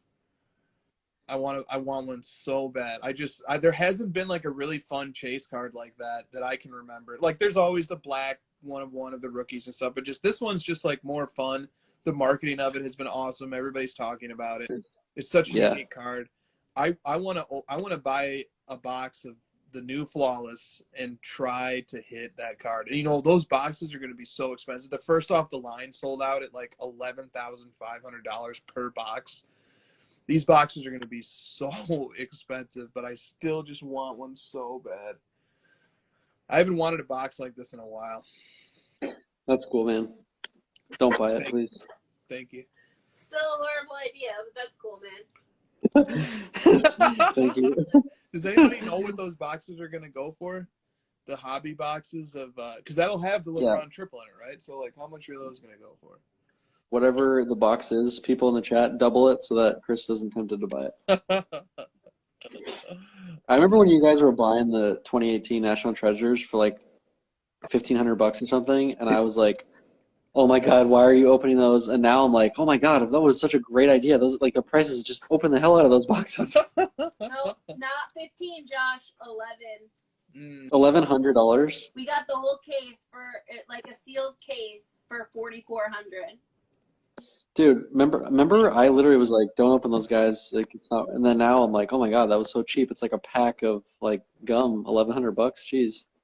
Well, let's see what a case of 2018 National Treasures goes for. Jeez, I don't even want to know. No, you don't. Let's see here. The last case of basketball to sell. Is that 2 boxes? It was no, a case is 4 boxes.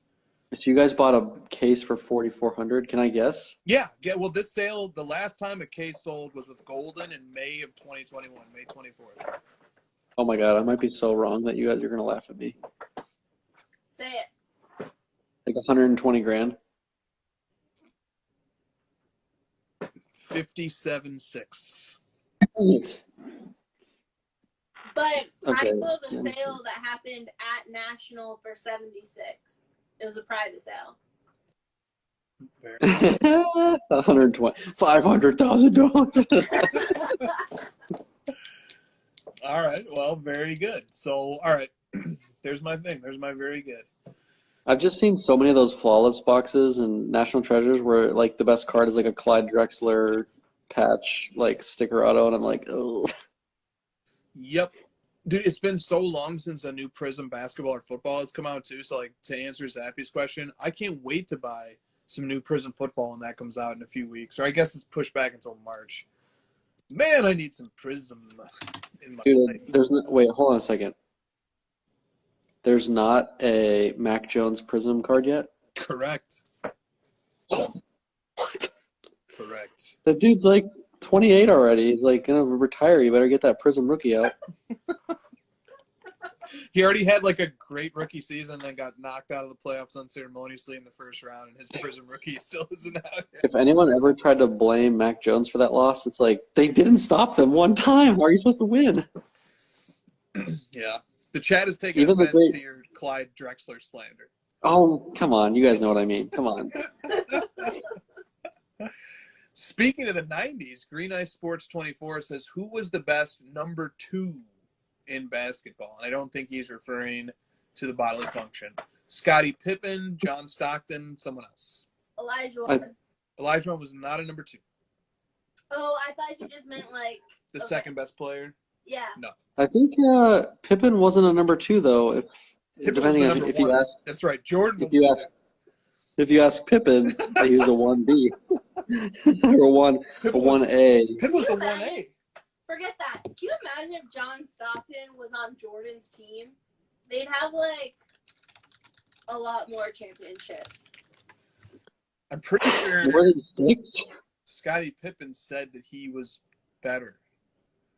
Dude, I'm not going to give any airtime to that bullshit. That is so insane. Like, I've watched the documentary. I watched a lot of those games. Pippen, just shut your mouth. All right. All right. I'll let it Someone in the chat said John Stockton. I like that one. That's a great number 2. And you got, and Christina, you just said that. But like all-time assist leader and steals leader, and he's not getting past like anytime soon. Dude, John Stockton was awesome, man. He's got a Prism Gold for sale right now, which is a post-career card. But I'd take a John Stockton PMG Red. Should we search eBay and see if there's one of those up? Oh my god. You got 10 grand to Can I spend. search it first to make sure I Settle down. See how fast your fingers are. Go ahead. Give it a try. I'm going. Go ahead. Give it a try. I'm going first. What about Penny Hardaway? Was Penny Hardaway, I guess, a number 2 to Shaq? Is that what we're saying here? Yeah. Okay. Damn, no PMG Reds for Stockton. Of course there. He's got the cool. He's like turning backwards and like throwing it. He's got a cool picture on that one. Let me see if I can get one to come up in Card Letter Shop feature. Nah, no results. Number 2, 90s. I like Penny. I like Stockton. Who was number I 2 like out of Gary Payton and Sean Kemp? Kemp for sure. That's not a bad number 2. Yeah, but he's just like such a. I mean, Penny was too, but it's just like a short window. Yeah. Pippen's such a boring answer. Like he's given me such a bad taste in my mouth. Pippen, like those last couple years, I'm like, ugh. Check this out. What do you think this sold for? This is a 2014 non-variation, because 14 Prism had those variations. 2014 non-variation John Stockton Prism Gold out of 10 raw. What do you think that sold for? Oh, shit. Like 600 something. Idiot. My guess was gonna be like 1,000. So That's a pretty cool card. I know that there's a Stockton Prism Gold at auction right now, Provstein. If I can just find it here. Here. I would have guessed 650 right in the middle of. Oh yeah, that's a good card. What? It's at auction. Oh, okay. I was like, what the fuck? I'll buy that for 150. Christina's like, fuck you, I'm getting to that first. Yeah, that's a cool card. That's really cool. But it's a lowly PSA 9. That's like one of the easiest cards to grade ever. That 2013 Prism, like every card I've ever graded from that is a PSA 10. Yep. All right. If you can believe it, I filtered some of the questions because like there was too many and I started compiling them too late. But there's only 4 left. Let's There's do only it. 3 left. Get them. Let's get them. And there was a lot of questions this week. All right. Midwest Vintage Card says, why is Ayo the most underrated rookie in the league, and why will the Bulls sweep the Bucks? Oh, and will the Bulls sweep the Bucks, or will it take 6 games? Go Bulls. I don't know, man. The Bucks are tough. That's going to be a tough series. What was the first question? Is Ayo the most underrated rookie in the league? He's a rookie on the Bulls. I have no idea who that is. Yeah. Well, just shout out to Midwest Vintage Cards. He's an awesome rookie for the Bulls. He also has a fantastic name. He's got a great name. Here you go. There he is, making James Harden's life miserable. Bulls DeMar DeRozan explains what he likes most about Ayo. Bulls rookie Ayo carrying the torch for Chicago basketball. Wow. Nice. All right, there's a little love for Ayo. Keep your eye. Did the Bucks win that game? I think they did. Yeah. The Bulls are really good, man. And I think Levine is out and Lonzo Ball's out, so they're not fully healthy right now. Correct. Lonzo's going to be out for a while, though. He has a partial tear in his meniscus. Dude, I am rooting against the Nets so hard again this year because, like you said it earlier in the show, like, they just show up and hope they win. Kyrie plays when he feels like it. That team is just like, they don't have anything that gets me to want to root for them. Like, they're just not like a pure basketball team. They're just like, oh, we'll just throw Durant out there and hopefully we win. It's like, come on. Yeah. Right. That's what it's like. The Bulls are a team I can get behind. It's like, I don't really want to see the Bucks win again. They've already got their championship. Let's spread the wealth. The Bulls would be a fun team, or the Sixers, a fun team out of the East to get behind. Or yeah, you don't like the Miami Heat, do you? Not really. Because they had that series, that finals against the Lakers and stuff. There could be some bad blood from that, I guess. Nah, I don't know. I like a little bit of, I don't know, Jimmy Butler. Nothing super exciting for me on that team. Yeah. If they got rid of Morris, I would like them better. What was that? I texted you that I turned on a game. I turned on a game on ESPN. It was like the Clippers and the Nuggets or something, and it was like Marcus Morris with the flagrant foul. I was like, gotta be 2 seconds into the game, and one of the Morris brothers has a flagrant foul. Yeah, they're the worst. Here's a question for you, because I actually couldn't even believe this myself. Who is the number 1 leader on NBA.com's official MVP ladder? Joel, hold on a second. Is he Googling it? Is it Joel Embiid? He's like moved up. I've seen him move up the ladder. Embiid is 3rd. He moved up from 4th to 3rd. I don't know. Steph Curry? Steph Curry, you will take pleasure in this. Steph Curry is static at number 6 behind Chris Paul, who moved from 8 to 5. So Chris Paul is ahead of Steph Curry on the MVP ladder. I like these NBA.com writers. I Yeah, like this. Durant is 4th. Giannis is 2nd. Okay, hold on a second. Jokic? Yes. Yes! Dude, I watched. Okay, I'm going to give you my little Jokic pitch. Give me a second here. I watched the entire Nuggets game the other night. I'm already blanking who they were playing. The Clippers? Clippers, yes. It was like basically like the Clippers B squad. And Jokic had like 49 points, like 14 rebounds and 10 assists. I was like, what? Every single play, he was doing something. And like, he's very gangly and kind of awkward. Yes. But goddamn, he can put that ball in that hoop so fucking efficiently. I was like, what am I watching? It's like watching a freaking like freaking praying mantis out there play that. It's just like a weird thing to watch. But he is good. He just gets it done. But I don't have a lot of free time, but I don't go out of my way to watch his games, which is really sad because like I want to enjoy watching him play, but I just don't have the hours, and he just doesn't call me to watch him play. But just based on what he's doing numerically, he is going to win the MVP if he maintains a player efficiency rating of 38 while shooting 60% from the floor, 40% from 3, 90% from free throws. So this guy's like on the verge of 60, 40, 90. He's not quite there, but he's like on the verge of it. He's averaging 26 points, 14 rebounds, and like 8 assists a game. He rebounds like Rodman. He scores like Larry Bird, and he passes like John freaking Stockton. But he's so ugly to watch. I don't even want to watch his games, man. But it's so ugly that I'm like, I kind of want to watch this. Like, how is this happening? Plus, like, when I was watching, I'm like, how is this dude breaking the PER record? And it's like, yeah, because literally every play, he's doing something efficiently. He's scoring, he's passing. He goes out of the game, and the Clippers went on like a 10-0 run. And like the coach is like, oh my God, I have to bring him back in because we have to like score again.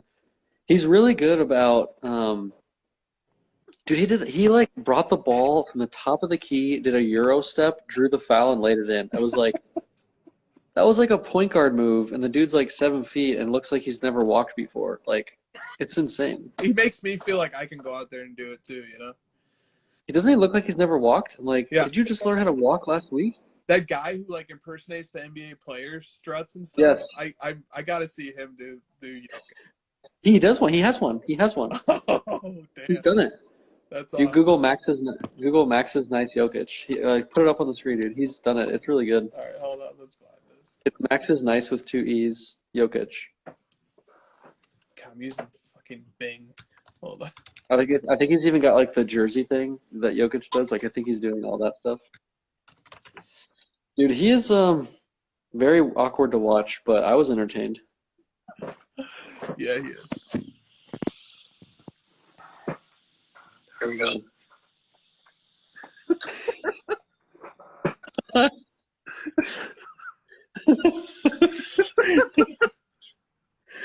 How does he do this? God, he's so. It really is like that. He's not exaggerating that much. No.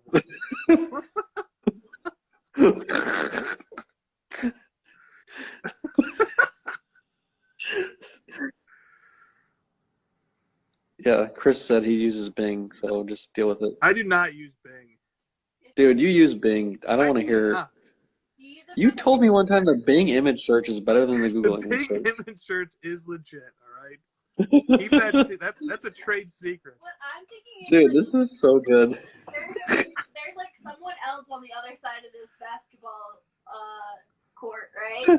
What is that person thinking while he watches this kid like do this? He's making it look cool. It's so good, man. I wonder how much he practices these. Dude, this is what he looks like. It is. These are so good. I mean, he's obviously like exaggerating a little bit, but like it's pretty good. Dude, his LeBron one's funny too. Actually, his Westbrook one is really good. All right, hold on. Max is nice. Westbrook's one of my favorite ones he does. We are straight up in hour 3 mode. I think that Brandon might do he has like a friend that does them too. Brandon might be the one that does the Westbrook ones. Yeah. Oh, there he goes. I like how he titles them "Be Like."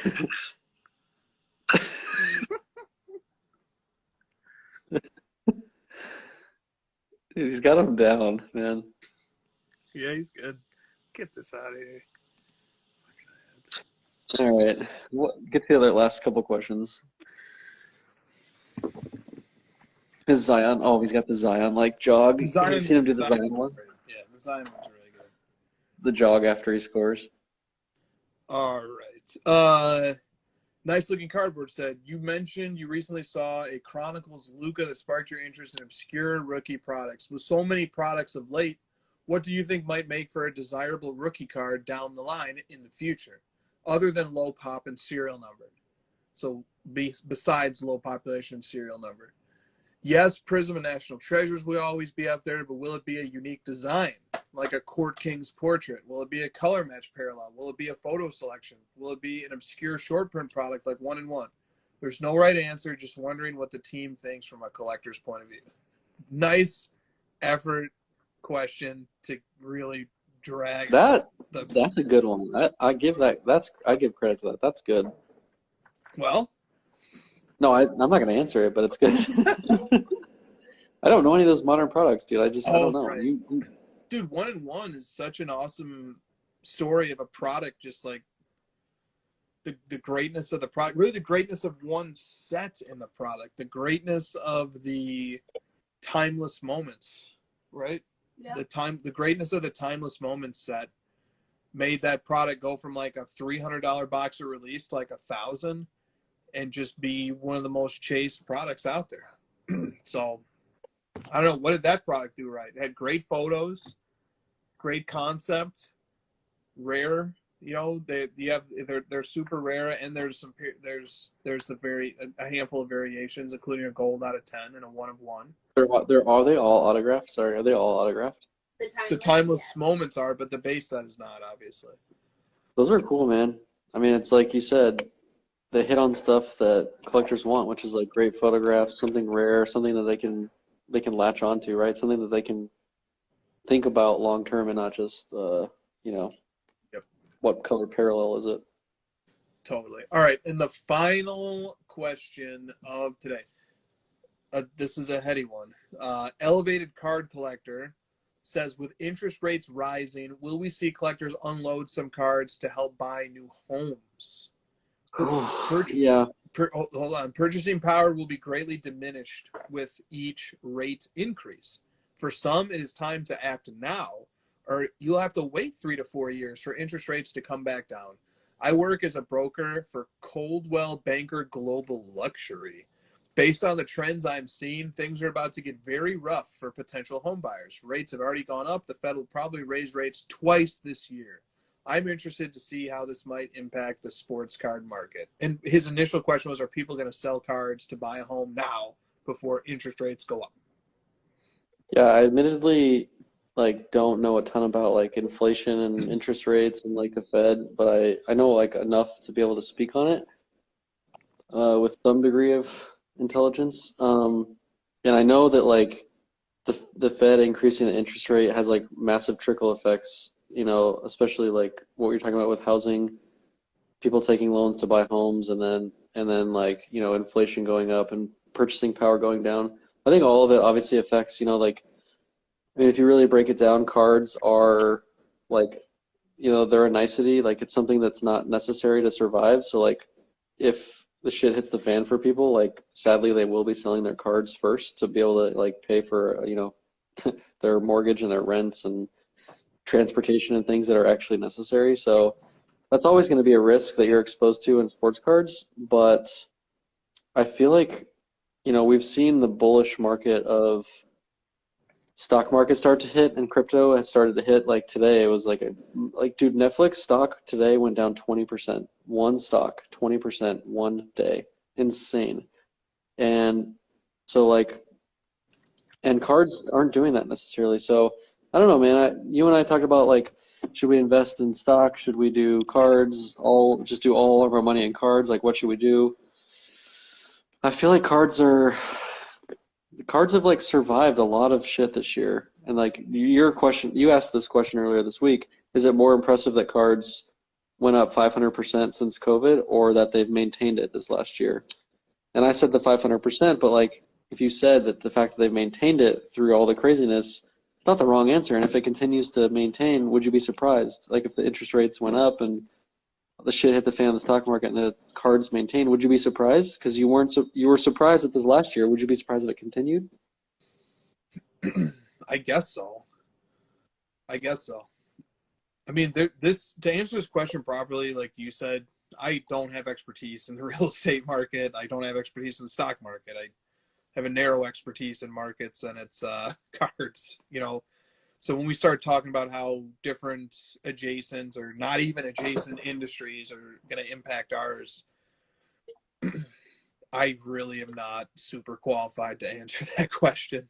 I know that's a boring, stupid answer, but well, the thing about like cards that these other markets don't have is that we have a little niche corner of the world where there's items that are extremely scarce and rare that like is always going to have potential high-end buyers that aren't subject to, you know, needing cash or like needing to be liquid, or like that care about their stocks going down because they just have so much money that they're just like these things don't affect them. So if you're able to get into sort of niche markets like that where you can buy and sell things that potentially a small percentage of people only care about and have access to, like you might hit on something interesting there. And that's why the high-end market has done so well, I think, is that, you know, those people that are buying that kind of stuff and wanting to own it and hold it don't necessarily care about like what the market's doing. So it's, you know, kind of rambling or whatever, but cards they just like hit on so many great things that it's like a special case for markets. It's different. no doubt. I agree, man. I don't even want to add anything to that. I agree. George says, why buy gold when you can buy Prism gold? Exactly, George. Dude, gold is like down over the last like 5 years or whatever. I might be making that up, but gold is like extremely flat, and gold prisms are like up like 100 million%, you know? Yep. It's a great day to be a card collector. Every day is. That satisfies and exhausts the questions that were submitted today that made it to the list. And I admit that there were some that did not. Because I thought that, for some reason, I think that the show starts at 11 Central. And then I realized at like 9:30, I was like, nope, this starts at 10 Central. So I started putting questions together. Usually I take 45 minutes to an hour. I only left myself 30 minutes today. Stupidly. So, There's your pre-show ritual, rushing to get the questions organized. that's right. That's exactly right. Did you guys have a ritual? Do you guys do anything? No. The ritual is the show itself. The show itself is a ritual for something else. Do people understand that this is like one of our favorite times of the week? Like maybe our favorite time of the week? How could they not? George, we gave our picks. Here's our picks. Josh took the Bengals, Packers, Rams, and Bills. And I took the Bengals, Packers, Bucks, and Chiefs.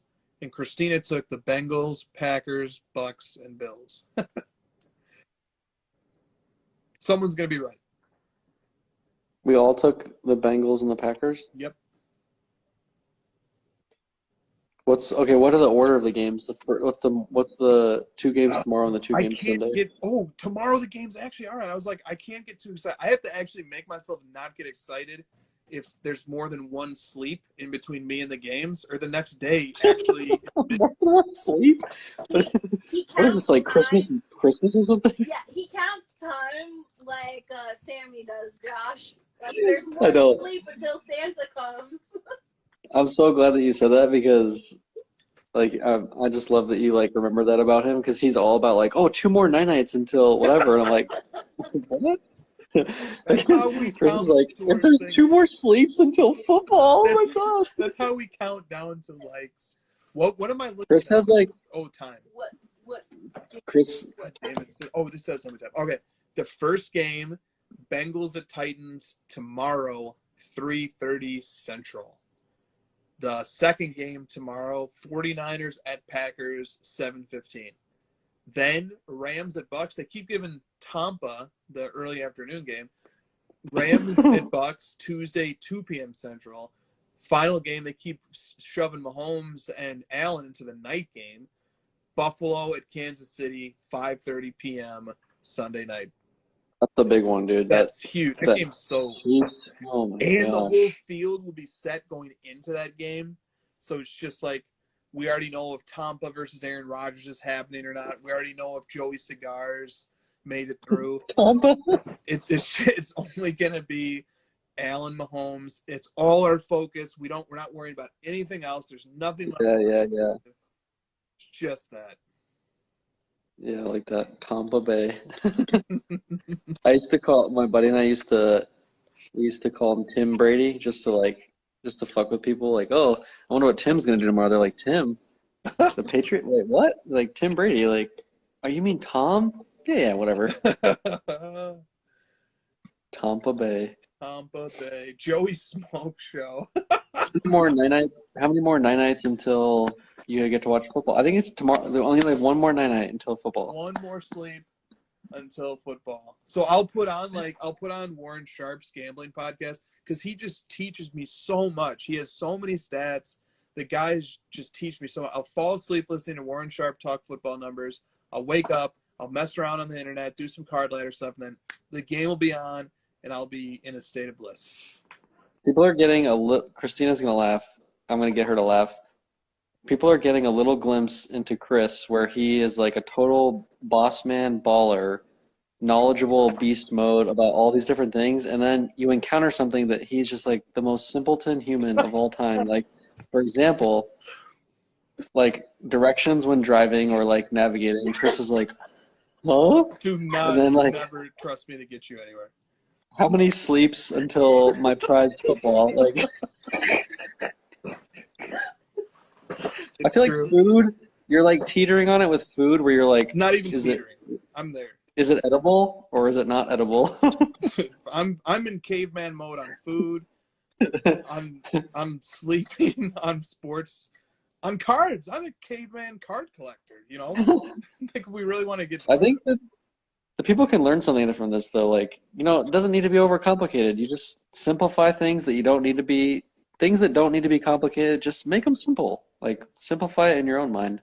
Yeah, yes. like Christina, get me to this place and this place, and Christina, my stomach is telling me I'm hungry. Fix that. And Christina, thank you. Like, what is the other one? Oh, like keep my calendar for me. Like Christina. She does. I'm getting better at Google Calendar. No, you're not. I'm accepting invites. Yeah, except my invites that I set up because you can't keep your calendar. What do you get all the credit here? I get a little credit. What was that thing earlier in the show? You were like the filter. The filter. My brain always confuses those, but I always make sure I try to get it right. And then, like, you're a Google Drive expert now. Like, yes. What's up, Christina? You're picking up what I'm putting down, right? She's like, oh my God, I'm the one that has to deal with it. I'm right there with you, Josh. Yeah.